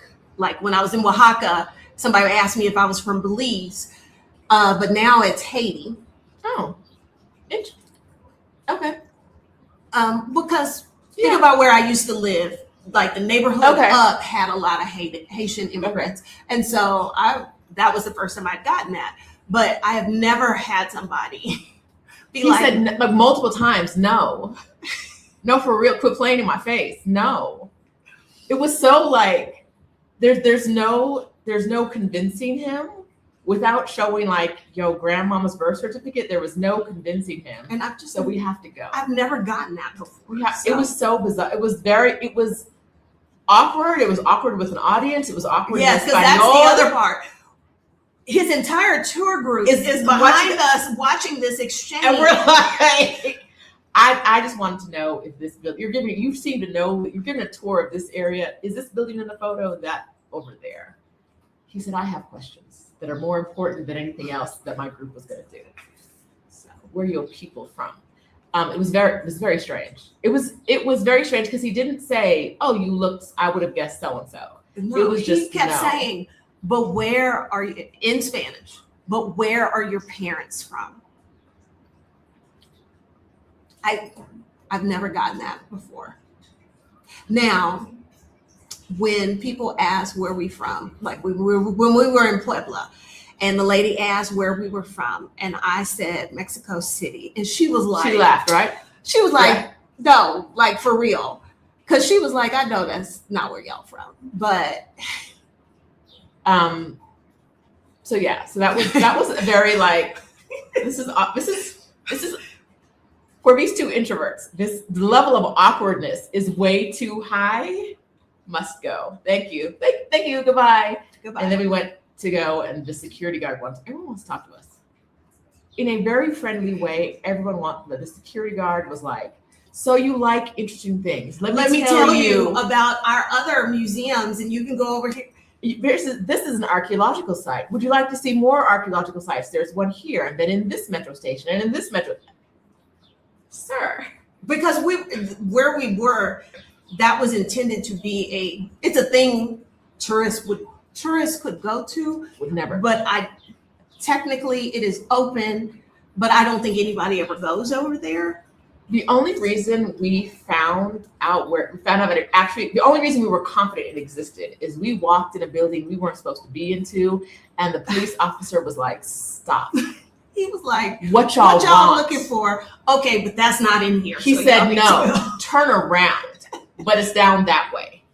And so we went down that way, and every time as we got closer, we would ask someone, and everyone would be like, I don't know what you're talking about. Never heard of that. It is a mural by one of the most famous, one of the top 3 muralists in the country. It is a mural in the Jets, nobody knows that it's there when they work there. That is one of the things I enjoy specifically about Mexico City that I really can't find any other place. That we were out there in the projects, and there was this mural by this very famous artist that people probably didn't realize what that was, that it was there. There was also those things on the wall, like things that were pre-Columbian, pre-Columbian or pre-Hispanic. Yeah, pre-Hispanic wall art or something. So there were pieces of walls that you could see had something on them on the side. There was an explanation. But there will be because the city is 700 years old, you turn down someplace, like you go in the metro and you're like, those are ruins. And they're like, yes, when we dug the metro, we found those ruins. So we built around it.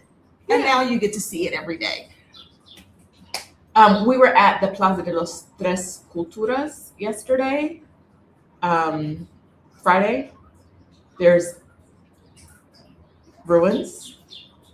There are early Spanish church. There's an early Spanish church, and there are modern buildings. It's where a massacre took place in 1968. It's very sad. It's very depressing. There's a museum there about it. There's also a mural by Siqueiros that, if you can find it, I could tell you how to get there if you were there, right? Like, go down the back from a church, just keep going straight. Just keep going straight. Because I've been there before and never saw the little mural sign. The sign is like this big, and it is maybe half a mile away. Yeah. The sign is the only sign. And there's an arrow. There's an only sign is a sign this big that's about half a mile away, and you got to make some turns to get there, and nobody along the way knows where this mural is. But we stuck it out. Yes, we did pictures of the mural. I posted them on my Instagram. Mm-hmm. The pictures don't translate well. Let's see if I can show you one now. The pictures don't translate well because two of the elements are sculptures. It's a mural with sculptures, and so it's hard to see. This is the mural. Oh yeah, Child, that does not really look bad. great. That's really bad, but it's on my Instagram. I'll probably post it. I can post it in my thingy here. This here, no, not the info. Get away. This here is a sculpture. Yeah. And this head on the side is a sculpture, but you can't see that in the picture. You see it, it's 3D. It's sitting there. Really interesting. But yeah, it's just, you wander around and you're like, and it's a museum, and the only thing in that museum is a mural. We had to sign in. That signing book said that like 2 people had been there that day. They had employees there. We walked up and we were like, "Do you know where the mural is?" They were like, And the guy was like, "Welcome."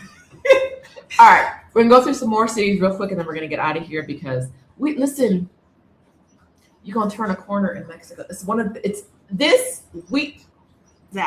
You're gonna turn a corner and be like, because we did not know this mural.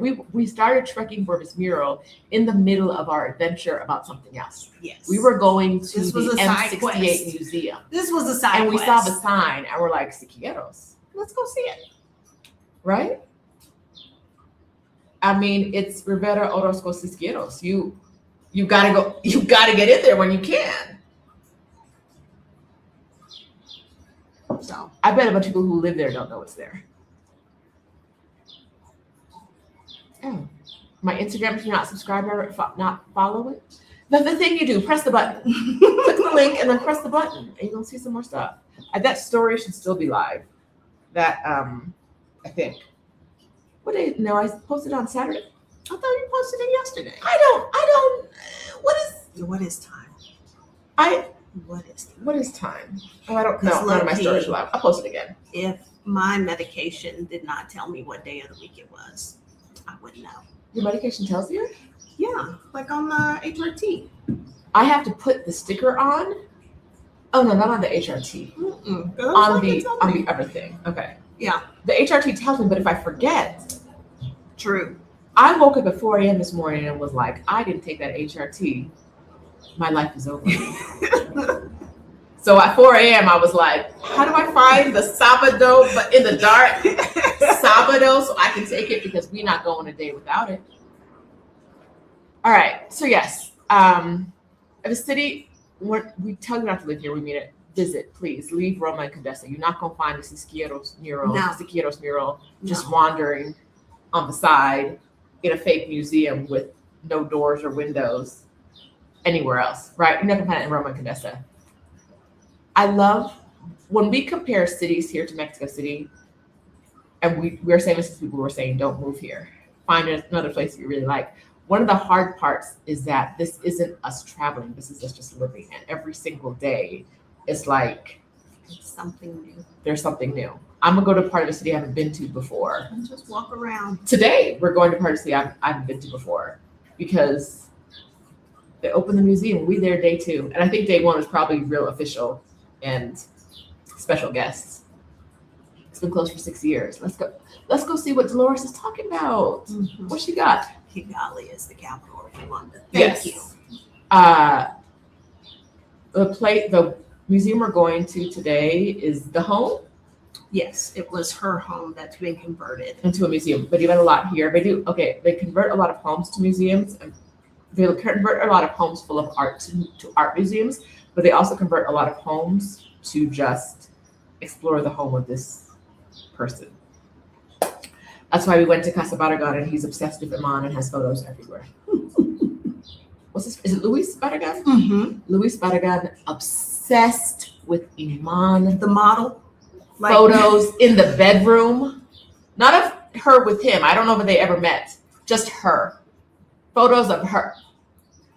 So, well. Okay. All right, we'll keep going some more cities. And then I do want to talk about this for a second. It's a long video. Hang out with us. Naples, Italy. I was going to say, I don't know that I've ever been on your channel, and it was a short video. Naples. I didn't mean that as a bad thing. Okay, here's Naples is too far south for me in Italy. Because just like in Vietnam, I got food problems. Italy, the food I want to eat is north of Rome. Mm-hmm. Okay, I get that now. Because there is a market difference, because maybe you don't know, Italy did not exist as a single country until 1868. I might be off on the year, but that's why all the different parts of Italy have different dialects, because a lot of them were separate things, and it wasn't until I can't think of the dude's name, unified them. So in the north tends to be wealthier. The dishes tend to include butter, cheese, meat. You get south, it tends to be poorer, and there are a lot more vegetables involved. Obviously, Southern Italian food is not really my jam. If you're new to Italia, she does not eat fruits or vegetables. Yes, she has scurvy. Yes, she's surviving. I don't have scurvy. I don't understand it. It actually, we looked this up. It doesn't take that much to not get scurvy. But what is that much that you're consuming? Probably tomato sauce or ketchup, probably.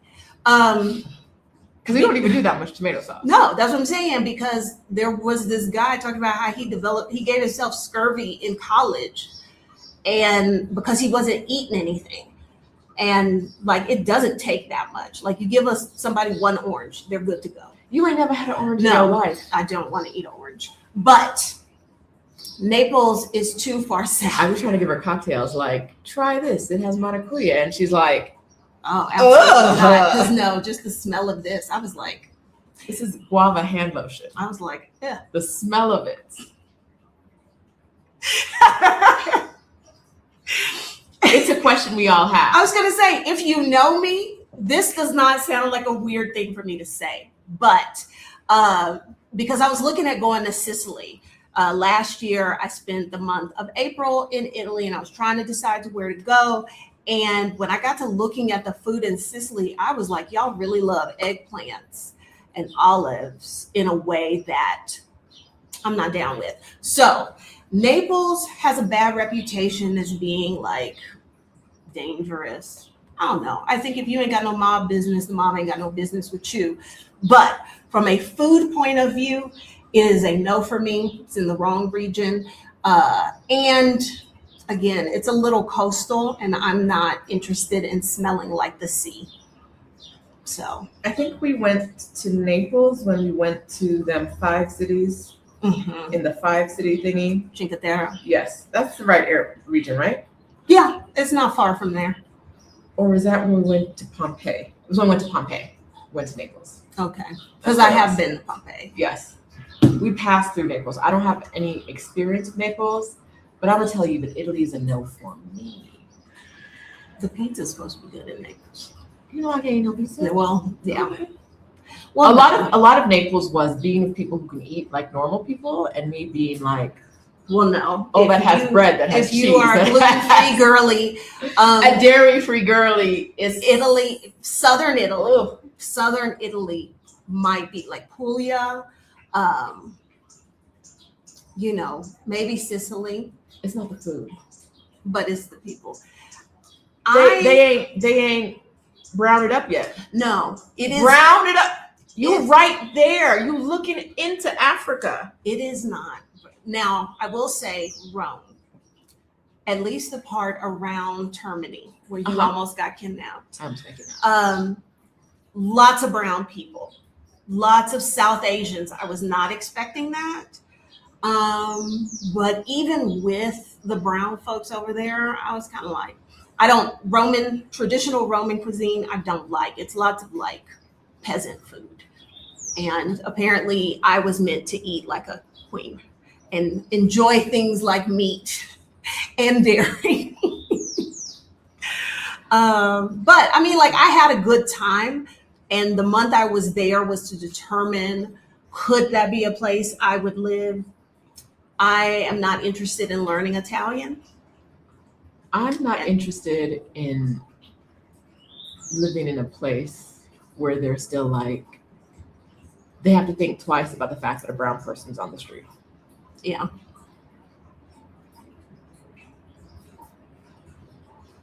That's fair. That's fair. I'd learn a language, but y'all act like you ain't never seen. Okay. Celeste says La Paz, Mexico. Yes. If you like the beach. If you like the beach, yes. I've never had a bad experience in La Paz. It's small. It's cute. Stephanie was just in La Paz. She can tell you her thoughts. I enjoyed it the 2 times I've been. I don't know, but I want to live in a beach town. If I did, the whales are right there. The whales are in La Paz, like, hey girl, what you doing? Come hang out with us. The bulk of the tourists there are Mexican, so that might make the suckiness of living in a beach town, a tourist place, a little less because they're local tourists. If in Cabo, that's not the case, but in La Paz it is. They're in the same state, but just a little boop drive. I think it's the same state. Mm-hmm. But I don't think I want to live. La Paz is an adorable town with an airport right there. I'll be in La Paz and Cabo. Do you see the difference between La Paz and Cabo? Oh my gosh. Cabo is just Cancun for people with money. And Cancun is nothing but a Mexican themed amusement park. You know, Cancun didn't even exist prior to like 1979. Everybody was in Acapulco. They literally developed it to attract tourists. It's not a real place, which if you've ever been, it gives you that vibe. Dee says I could live in Spain, but would not live in Italy. See, I prefer Italian food. The Spanish food. Meats and cheeses, baby, even though I'm dairy free. Just give me the I kind of agree with that. Like, Spain would probably be a better fit, but I want to eat the food in northern Italy. Even though you shouldn't eat the food? I shouldn't now. Okay. But and in case you're wondering where is the best place in Italy for food, it is Bologna. That area around Bologna. Thank me later. Okay. La Paz will be so cute. Will definitely be my getaway. La Paz is cute. And then Jalen says, highly recommend the tour of Isla Espiritu in Balandra if you visit La Paz. I camped out, I think, on Isla Espiritu. I think so. Spectacular. She camped, but somebody else did the camping. She just showed up. Don't. Because you can't just camp because it is it's a protected area. We were on the boat, and the cute boat lake Guarda del Lago, I don't know, was like pulled up, and our boat guy was like, everybody show your wristbands. Because if you don't have the wristband, you can't be there. You're not supposed to be on the water, much less on the land. You can't create any permanent fixtures on that place. So every time they went, you had to set up new camps, new tents, and bathing places. I'm like, beautiful, beautiful, love it. La Paz, and then wait, before I forget, this was Celeste. Bucaramanga. The only thing I know about Bucaramanga is I've seen it on multiple episodes of 90 Day Fiancé. Their ladies are trying to get out of there any way possible. That tells me what I need to know. That tells me That's what I the need to only know. reference I've ever seen to Bucaramanga, Colombia. That tells me everything I need to know. Although I know I said that wrong, the name of the town wrong. What do you know anything about it? No. I've seen it on multiple There's episodes. a reason the lady's 90 Day trying to Fiancé. leave. So, yes. Okay. Let's see. What else? Nice, France. It's got the same whiteness problem. But they don't generally act like they've never seen a person of color. Like it's new to them. There are Black and brown people there. Yes, they don't act like, oh, what are you doing? It's not. I don't get that experience. I don't need to be that close to the sea. And if you don't need to be that close to the sea, that's a lot of money to live somewhere. If that's not why you're to there. you. Yes. Is it Marseille? I think it's Marseille. That's very Black and brown. I think you might be right. If I were to move to France, I might look at a place like that. I don't, even though I am all about big cities, I don't want to deal with Parisians. And so give me another biggish city in France that's not Paris. Not to say that I wouldn't take the train to Paris, but yeah, Marseille is right about. Yeah. So I think maybe Marseille, I might, if I found myself wanting to live in France. One of our community members lives in Nantes, Mm-hmm. France, and loves it there. I have a former student who lives outside of Toulouse. Yeah. She enjoys it, but they like are history reenactors and like they involve the children and stuff. I don't want that life. So Toulouse history? Like French history, even though she's technically Ukrainian and something Latin. Maybe she is Colombian. If she's watching this, I'm sorry, I forgot. It's been 20 years. But she did study abroad in college and met a man and got a job, and now she reenacted French history. Now they live happily ever after. Okay. Morocco has always been on our bucket list. Take it off.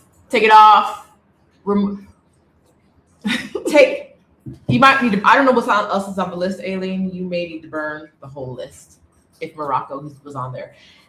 If you want to visit, sure, do it in a group. Make sure you're not in charge of the group. Mistakes have been made in the past. Make sure you're not in charge of the group. Where were we in Morocco? Because I went there twice. We were in Marrakesh, but I've also been to like 5 different cities in Morocco. You've been all over.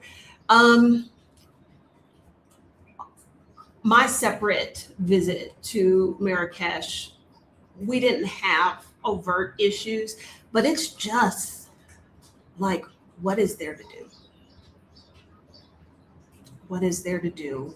It's hot and it's dusty, and I stick out. Like nothing about it made me look around and say, I could live here. I have never, and it may be because I was doing a lot of planning and organizing for a group of people, but even after that, I have never been to a place, as someone who lives in America, I have never been to a place where I was treated so poorly for being a Black woman. Like I'm in line I'm next in line for help. At a pharmacy, a man walks in behind me and they're like, you, come on up to the front. And the man, there's no hesitation. No, because you're just a woman. There's no place where I have been so disregarded. And when I say disregarded, I also mean lied to, scammed. I'm gonna call it financial abuse. I think that is an apt descriptor. I think so. I have never had a harder place trying to navigate with business people than as a Black woman in, I'm going to say all of Morocco. I would go back to some places. I would go back to Casablanca. I would go back to the one on the water. Is that Fez? I don't know. The one on the water. Marrakesh, not ever going to see me again. There's no reason. No reason. Tangier, Okay. right across from Spain. It was beautiful. If you have to do more than rent an Airbnb or eat food in a restaurant, just go eat and maybe buy a ticket for a ferry or something like that. If you have to do anything harder than that, it's going to be the hardest transaction you ever did in your life, and it's going to be full of lies. Full of lies. Full of lies. Now, I say this as someone who also said I'll never go back to Buenos Aires, Argentina. The difference is in Buenos Aires, all I had to do was stay in a hotel, get food, get in an Uber. And those were horrific transactions. I could not get an Uber because the Uber would not stop for me. I could not get food because the waiters would not serve me. As a tourist, that was bad. But if we're thinking about living there, having to do any kind of financial transaction in Morocco, the experience I had in Morocco was whatever money you have in your pocket should be in my pocket. So I'm going to do whatever I can to get every single dime out of your pocket into mine. And most of it's going to include lying to your face. It was exceptionally, listen, you've seen some flashbacks. You're seeing me have some PTSD about this. It was really, she's not had enough space. We went as an ExodUS Summit group, and I tried to keep the women buffered from as much of it as possible.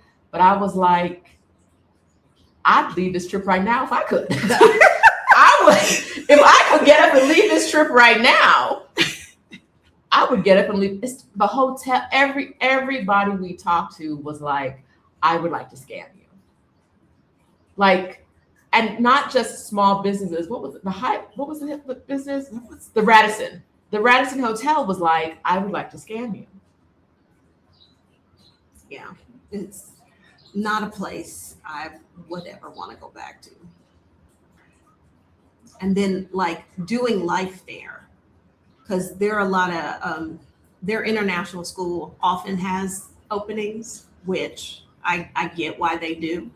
And I see people apply and I think, girl, doing life there is going to be so hard. You don't even realize. I just don't.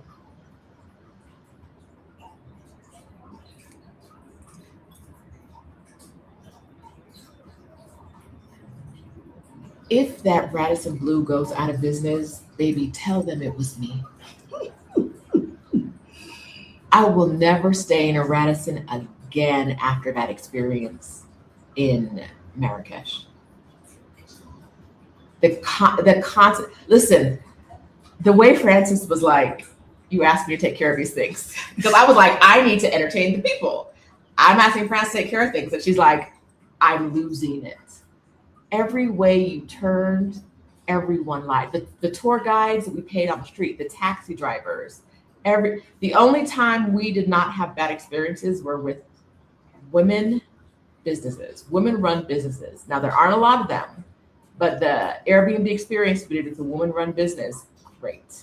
The Riyadh Stephanie rented for us through Airbnb, I think through Airbnb. Great experience, great host. Every time I had to deal with a man, it was like you're a dum-dum, and I'm gonna get every penny in your pocket from you. And so now I gotta fight this man who thinks that I'm a dummy, and I should not have money. Change the subject. Just talk about something else. Oh, okay. I feel my stress. I feel it. Let's see.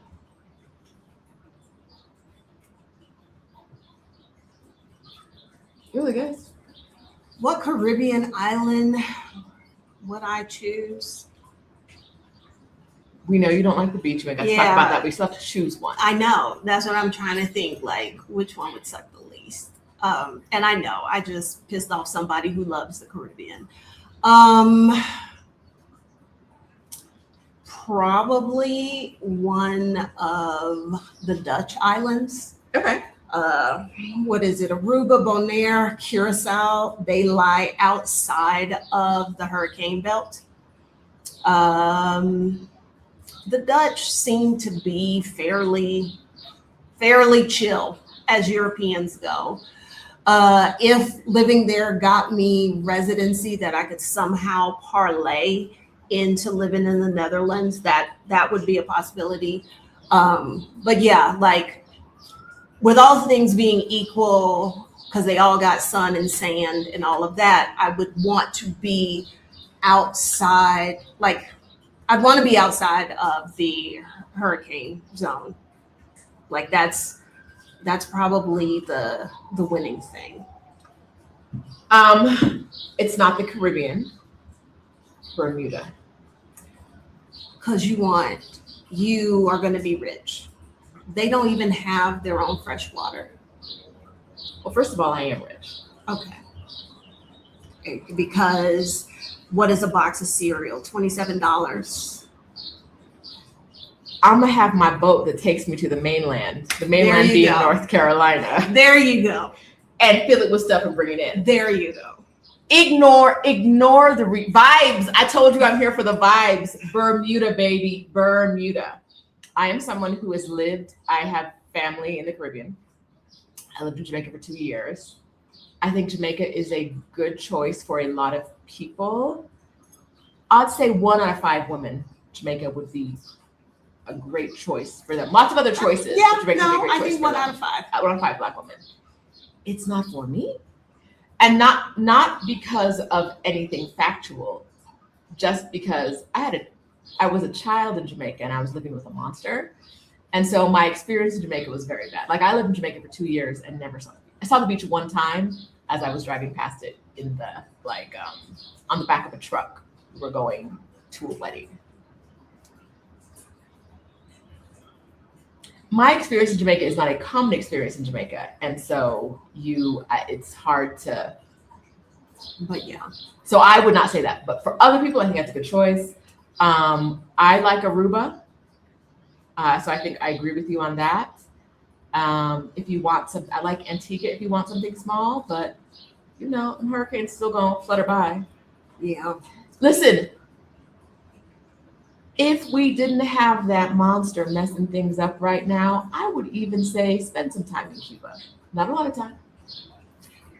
Spend some time there. I think Americans, particularly Black Americans, would do good to spend some time in Cuba because folks need to see what Cuba really looks like. It's beautiful. Because when I went and I did a video on it, somebody asked about living there, and I'm like, no, you can't. No.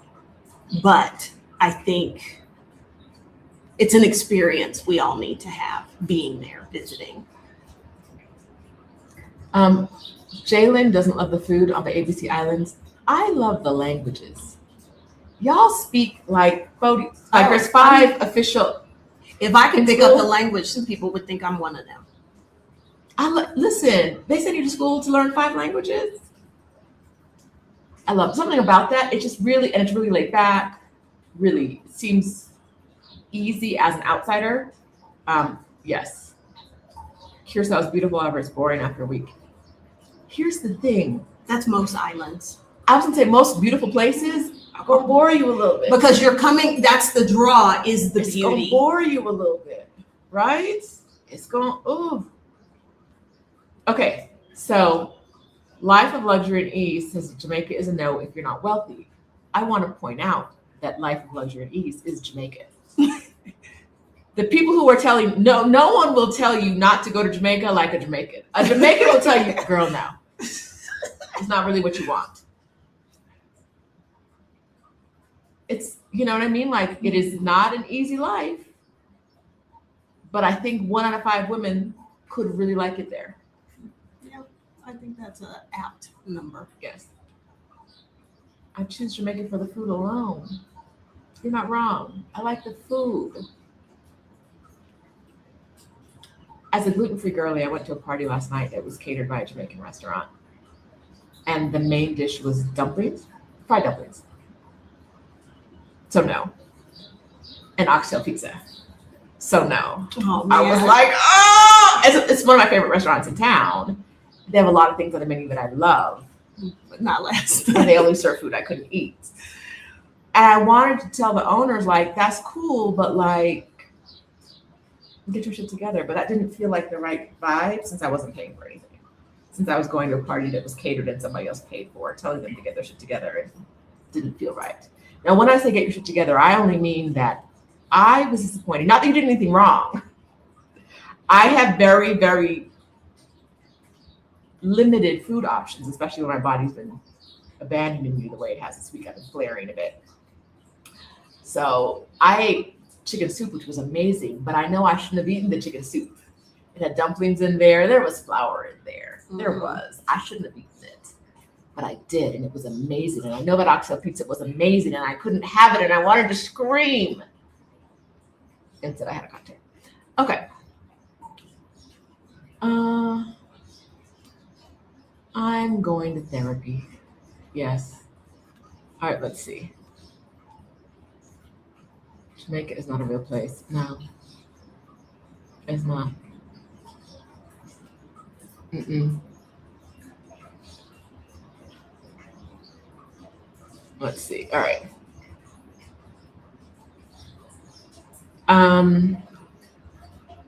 Tbilisi, Georgia.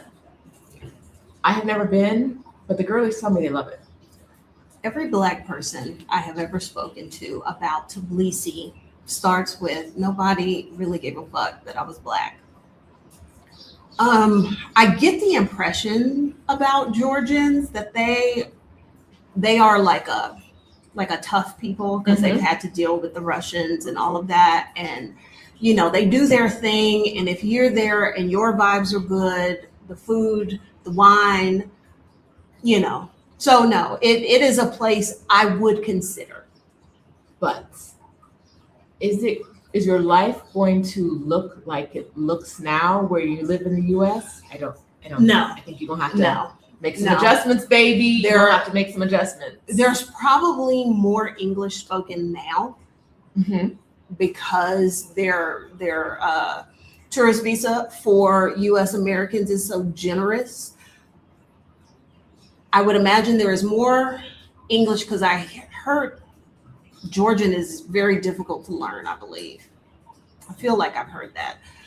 There's probably some more English now, but there's a lot of, it wouldn't be a soft landing. I don't think it is. But it could be a good place. Yes, I don't think it'd be a soft landing, but I do think if you're up for an adventure, it wouldn't be like Jamaica hard. Yeah. All right. Okay. Guadalajara, she mentioned it briefly before as a place that would be below Puebla for her.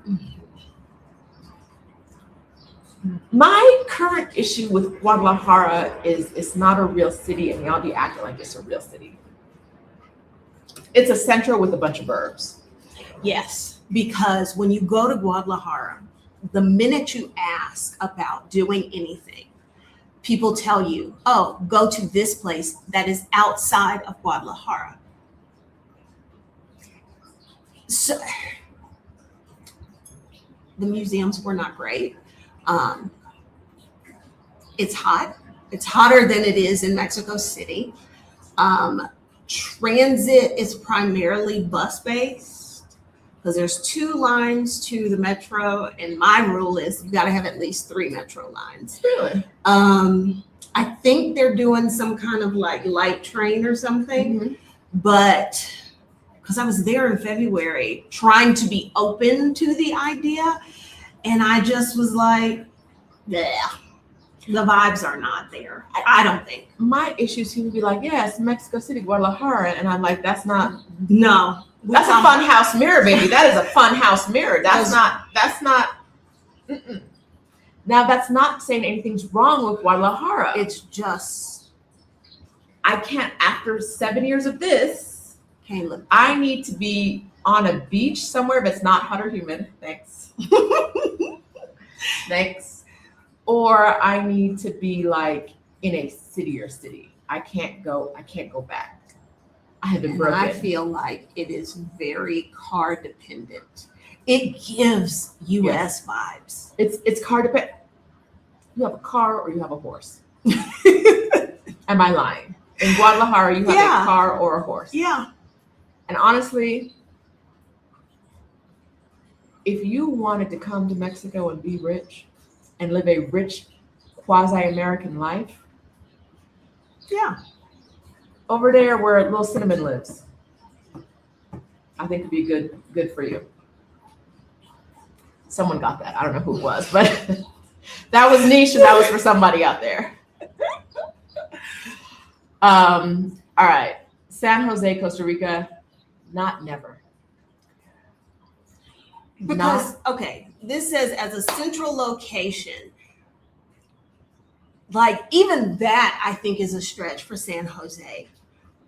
That is I haven't even been that many places in the world yet. And when I went to San Jose, I was like, this is not it. What is this? No, like, is there a job nearby? Is there a person you're trying to be? Bernice, I think, has her person with her and don't need a So job. I can't imagine correctly what the advantage to San Jose would be. It's boring. It's not a real city. It's ugly. It's ugly. It's not particularly walkable. No. There are 1,000 better options. Yeah. Stephanie don't leave her house. And still San Jose wasn't enough for her. She doesn't go outside. She don't go outside if she don't have to go outside. And San Jose didn't do it. Didn't do it. We're not making this up. Last week we already said DR is a never. So what? Oh wait, DR is a never. You never got to do that. Talk to us about that. Not never. All right. White people are colonizing Costa Rica, mostly the beaches, but also San Jose. It's the capital city in Latin America. Of white people, maybe. It's a capital city in Latin America. No, here we go. The ugliest. Okay, yes, there we go. I was like, okay, that didn't make sense. Because I'm just at a loss as to why you would want to go. If somebody has a job, I get living there, but outside of that, because also like connectivity wise, Panama City would be a better option. If you're going to be in Central America, Panama City would be a better option. Okay, what else do we have? Salvador de Bahia. I haven't been. Let me tell you why I haven't been. I plan on going twice. Every time I go, I look at the hotels and they are so ugly. Well, my hotels are so ugly. I'm like, I can't pay and they're not cheap. I can't pay my good money to stay in these places. My hotel room flooded. Now let's get back to that. Because it rained outside. And it rained. I was there in, November? It rained so hard. It rained sideways. And we had a sliding door and that bitch was not sealed. And there was a few inches throughout the hotel. So it wasn't just my room, because I texted the roommate I had and was like, hey, when you come upstairs, book the house. And all of the towels had been used because they were mopping up water from the entire hotel. No, you went to Salvador de Bahia on a group tour. Yes. With a person who knows the area. Yes. And would have picked a good hotel for tourists. Yes. Because I asked some questions. Because everybody likes to talk about Salvador de Bahia being the blackest place, blah, blah, blah. Actually, that's not true. That they have the highest percentage, but if you're looking at straight numbers, Sao Paulo has far more black people. And Sao Paulo did not feel very Black. I asked, because this is such a historically Black place, about like Black people in leadership roles, Black people in political power. No. So it's the same story we hear other places. And so if you want to be around Black people, and probably my favorite thing there, other than the museum, was seeing Black women with their hair out. Like, just because, like even in other countries where there are Black Latinos, they don't really embrace being Black in the same way. I will give it credit for that. That was nice to see. But it is not sort of like a Black utopia where the Black people have any substantive power or finances and that sort of thing. So, and again, you would need a car because transport. So when we were thinking about doing Salvador de Bahia for an ExodUS Summit meetup, and one of the issues that we have, we were like, yes, Black, we hear Black, Black, Black, Black, Black. But when we were like, but what can we do collectively as a people, as a group, what can we do that is Black? That was where we were like,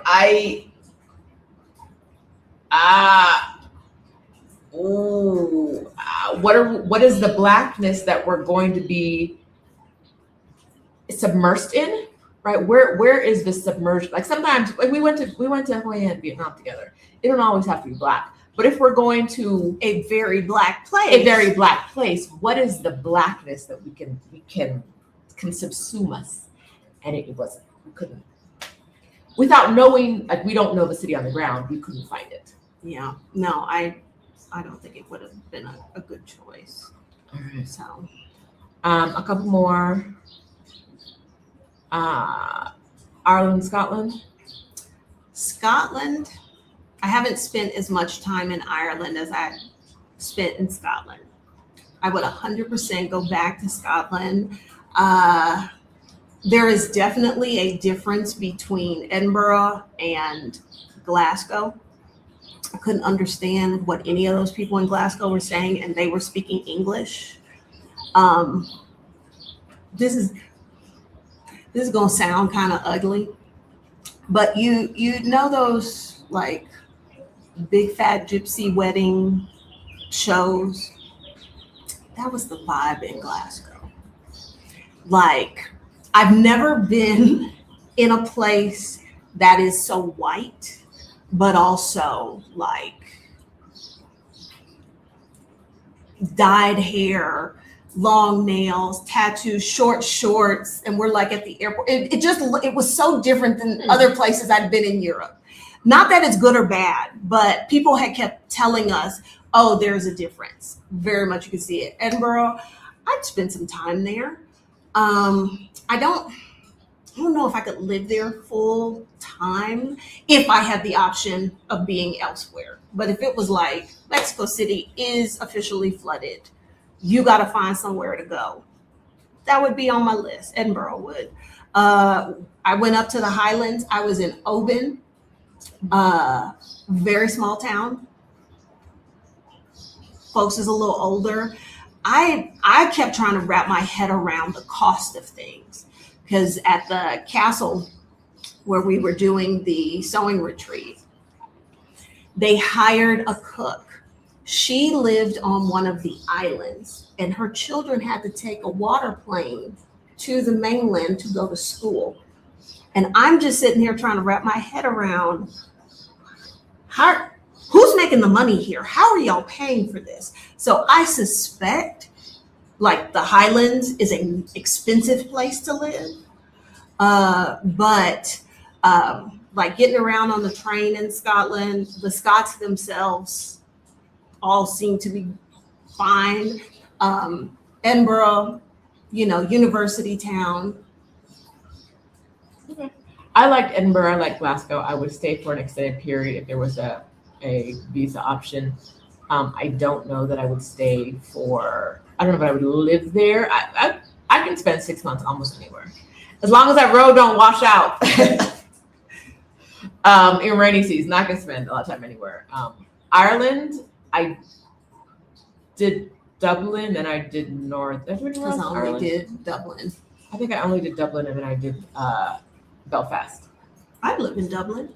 If I could figure out how to get a visa, I'd live there. I live in Dublin, but I don't know that. Dublin was a place where they were like, okay, you're black. Do you want the water or not? Yeah.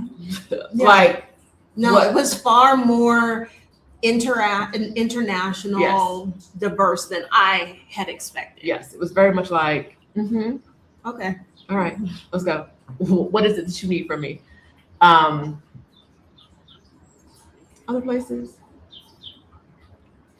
Let's see, what else we have?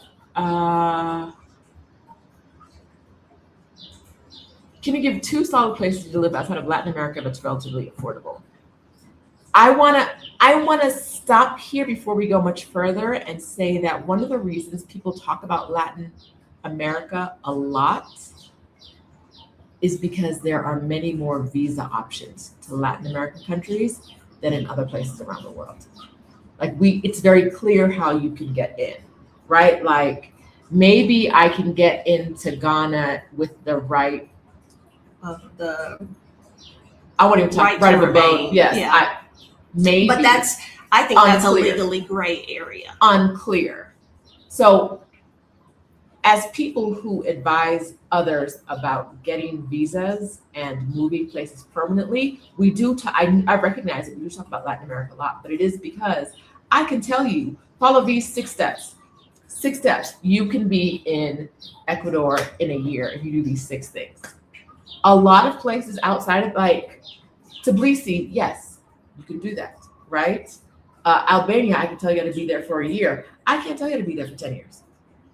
I can't tell you how to get permanent residency. There may be a path, right? I talked to Latrice on the channel a while ago. We talked about ways to get permanent residency, but it was like, you got to do the work. Like you got to, that's a lot. It was like a 10-year process before citizenship. Not that you need citizenship. Before citizenship, it was like a 10-year process.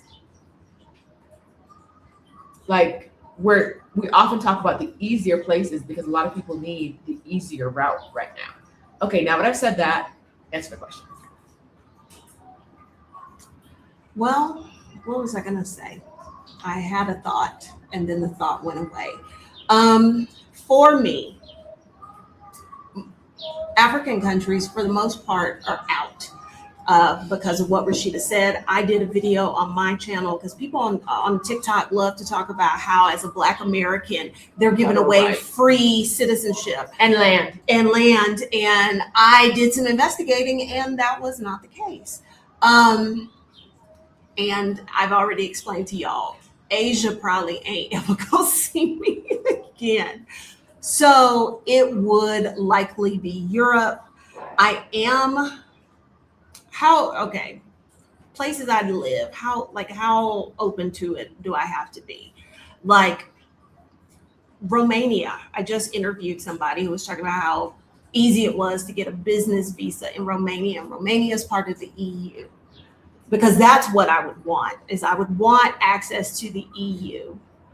And Portugal is not the easy one anymore. So maybe Romania. Although my issue with Romania, anybody in Eastern Europe, is how close they are to Russia.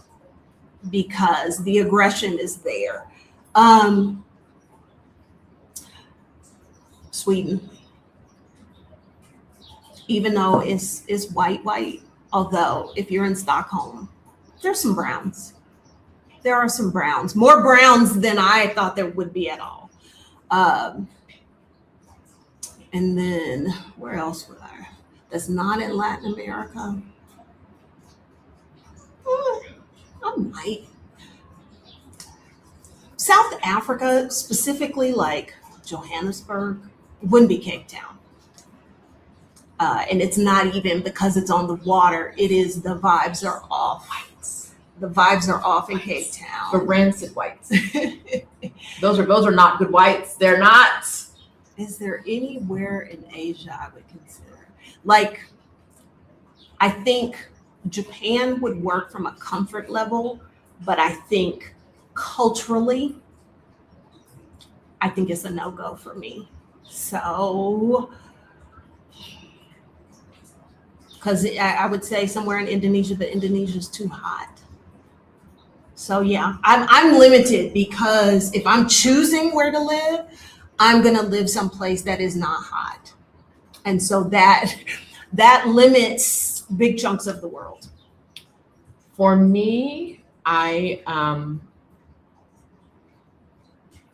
Johannesburg or Durban in South Africa, um, Da Nang or Thailand in East Asia. I'm sorry, Da Nang or Chiang Mai in East Asia. Europe, Paris, me please. It's a terrible city. I love a terrible city. Listen, I love a terrible city with terrible city people. Let's go. Let's go.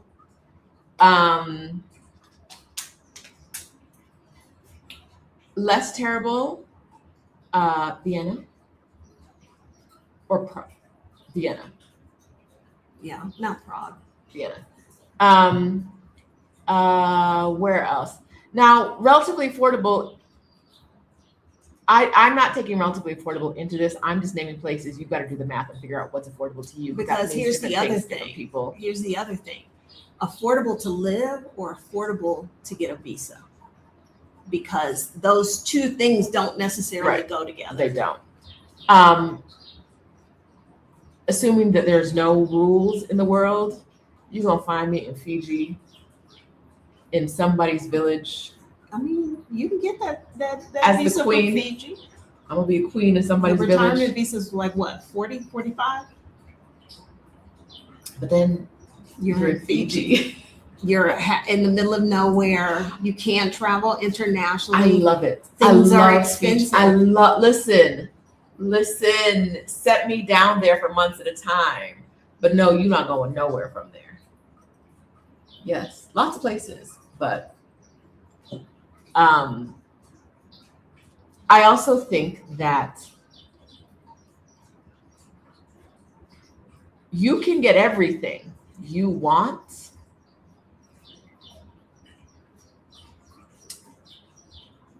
You can get a deli or you can get Rashida.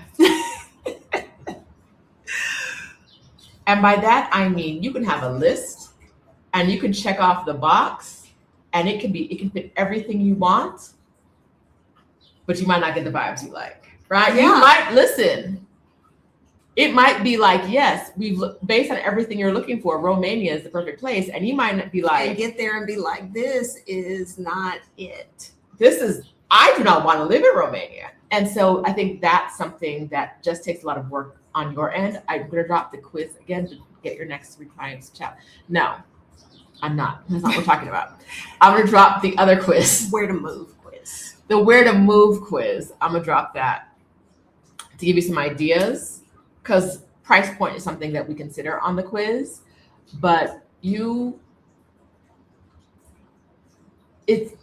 I move on places because I like the vibe of a place. Adelia has a 7-point checklist, a 37-point checklist, and she's making sure it checks all the boxes.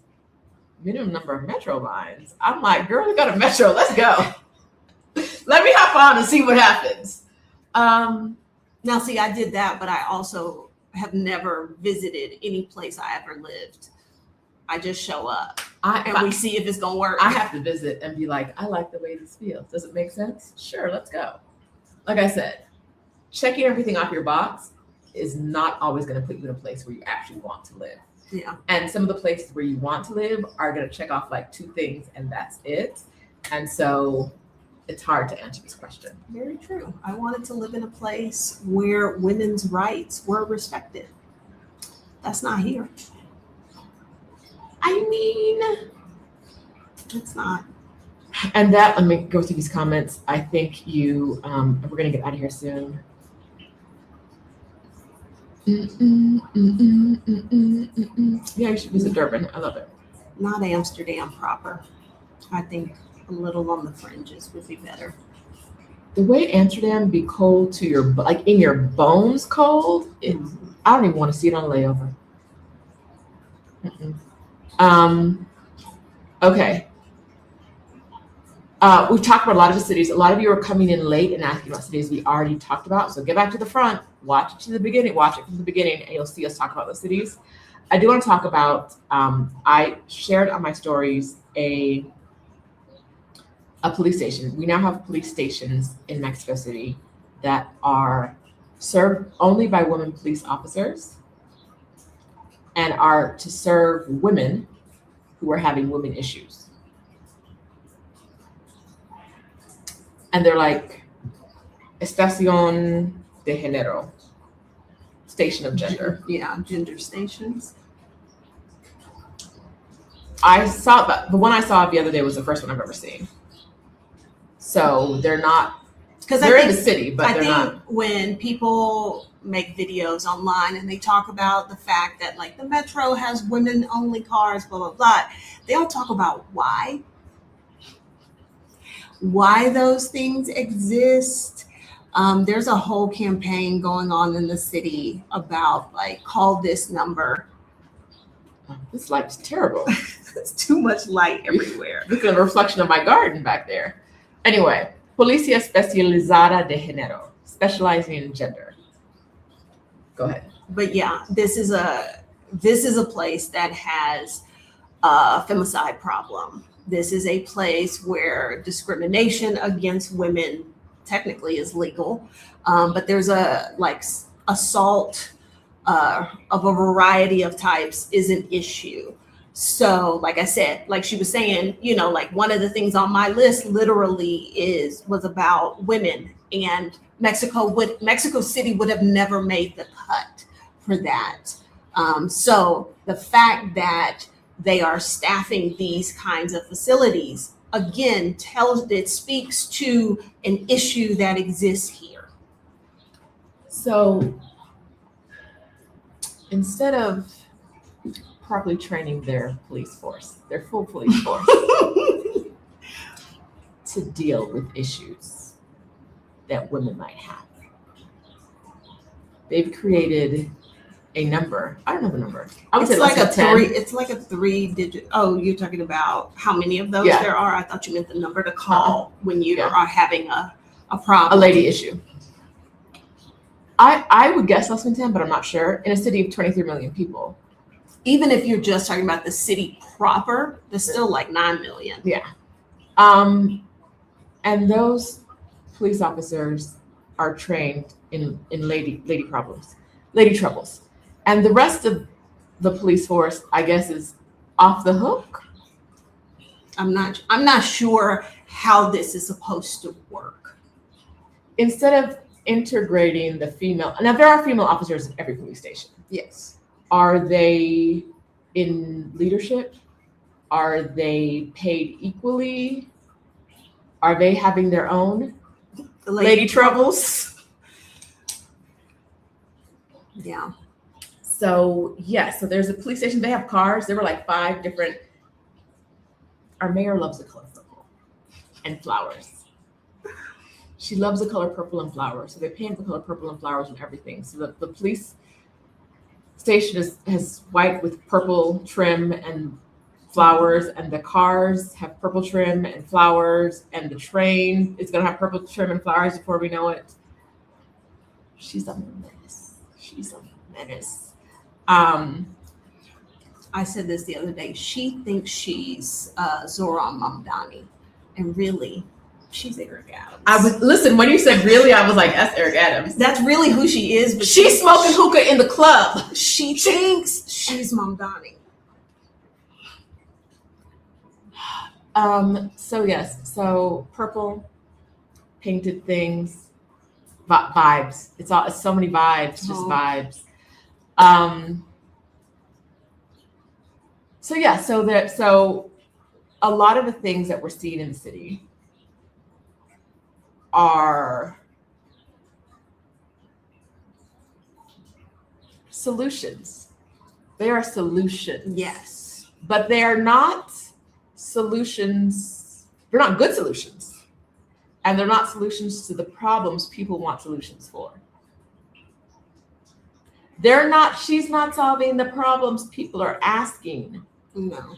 for. Because if I can't go to the police and get good help, if this is a known thing, making me get on a train and go 4 stations away from the closest station to me, which knowing where your police station is, or your fire station. Well, we looked up how many fire stations there are. Ain't that many. It's like 12. Knowing where these things are and knowing how to get to them when you have a crisis. Knowing that you can't call 911. Like if you want the lady cops, you can't call 911, which is the number that's been in your head as long as the system has been in place here. I don't know how long it's been in place here, but it's been a long time. I don't think that's how, it's a solution. But I don't know that it's the appropriate one. No. Situation exists also this is in Portland. Gender mixed police force, but only women officers seem to know how to deal with lady problems. Compared to US, I would take some risks elsewhere. I get it. Our part of the issue with most things our mayor does, and I be ranting about her, you know that. But one of the issues is that the sustainability. Like there's a grand show, but if your Lady Trouble office, right, is its own police station and it's only to serve, as far as I understand, Lady Troubles. I see 5 police cars parked out front. They're not patrolling. No. They're just sitting there. Is this station going to be a Lady Trouble station in 3 years? Or will it not have done enough business to justify it being there? Right? Would more police stations with better trained police officers be a better response to the issue? Because when nobody in there, you got all these offices. Although I never see people in police stations ever. I don't know what. Listen, I feel like the Mexican people. I went to the police station once and asked them if I live on this side. There is a overpass. I live on this side of the overpass. You're on this side. We're literally across the street from each other. If a crime happens to me over here in my home, are you the police I come talk to? And they were like, absolutely not. I said, okay, well, where is the station I would speak to? And 3 of them got on the phone looking up stuff and got back to me with, girl, we don't know. But don't come here with your bullshit. I said, okay. So I don't think people are going to the police a lot in Mexico City. That's not my first thought. Like this goes back to the lawlessness and the rule of law. I don't think we're going to police a lot, but I think that could be changed with training. Yes. And I don't think it's going to be changed if we put up 10 lady police stations. Because I think but only deal with lady a troubles. lot of the solutions, they want solutions that are visible. And training people, that's not as visible as I can point to this car with the flowers on it, and I can point to that purple and white building. Because she loves a show and tell. A show. Listen, a press conference. she's there. So I think that's part of it.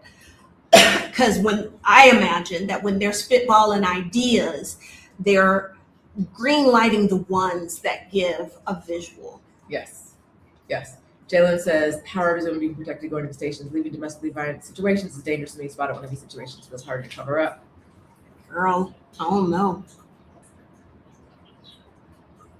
Because there are probably 2 or 3 buildings where people can look down and see who's walking into the station based on where it was. There were more than 2. Where you could directly look down and be like, exactly.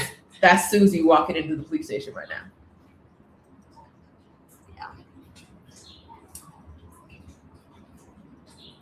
So there is a fair amount of gender-based crime As I think we're a little bit insulated from it. I think most of what most of what historically happened was against younger and poor, probably more indigenous girls. The places I think that have like the highest femicide numbers or disappearances tend to be at the edge between the city and the state. Sorry. Also, something that, because she said something about I take my risk abroad. And as a Black woman, I think it serves you well to understand it is a risk, because as a Black woman, I'm not safe in the United States. The thing I have going for me here is, generally speaking, women are killed and assaulted by people they know. I don't know nobody. So that should actually, the way I figure it, that should work in my advantage. That was a joke. That was a joke. If anything happens to her, don't play this for the police. Thank you. Warby Station's put up for the Visibility World Cup. I told you we were in the projects. Ain't a single visitor. Ain't a single visitor going to be over Nobody there. gonna be over where we were. No, where we were? Nobody's gonna be over there. No. They put them up so that the last mayor of Mexico City is now the president. Our current mayor, president of the country, mayor of Mexico City to president of the country. I think our current mayor is like, oh, look, this is my stepping stone. This is my stepping stone. Because this position has traditionally been a stepping stone. I don't think she realizes she's not the one. Like, I think they have in mind who they want it to be, but I don't think it's her. I don't know who it is, but I don't think it's her. Listen, if she's in the running, I'm getting my citizenship and voting against her. I am. Because, girl, no. Anyhow, we need to be across town in a very short amount of time. Yeah. So we actually need to wrap this up. We need to wrap it up a while ago. We are not doing, members, we're not doing a meetup today. Love y'all. Talk amongst yourselves. I know y'all got each other's info to connect. What is it? I don't know. It's acting funny. You know, the app does the things. Mm-hmm. We're going to get out of here and go to Dolores Olmeda. We're telling you where you are because even if you're in Mexico City, you're not going down there. Yeah. You're not going down there right now because the chance of you catching us. I don't think you should tell her live location, but girl, you're not going down to where she is. Yeah. The Dolores Olmeda Museum is, we didn't finish the sentence. Dolores Olmeda's house. Dolores Olmeda was the recipient of a lot of Frida and Diego's work because they did not have children together. So she ended up inheriting a lot of stuff. Diego died after Frida. And they were friends. And so she was the person who inherited a lot of their work. No, it's fuck Diego forever. But terrible man.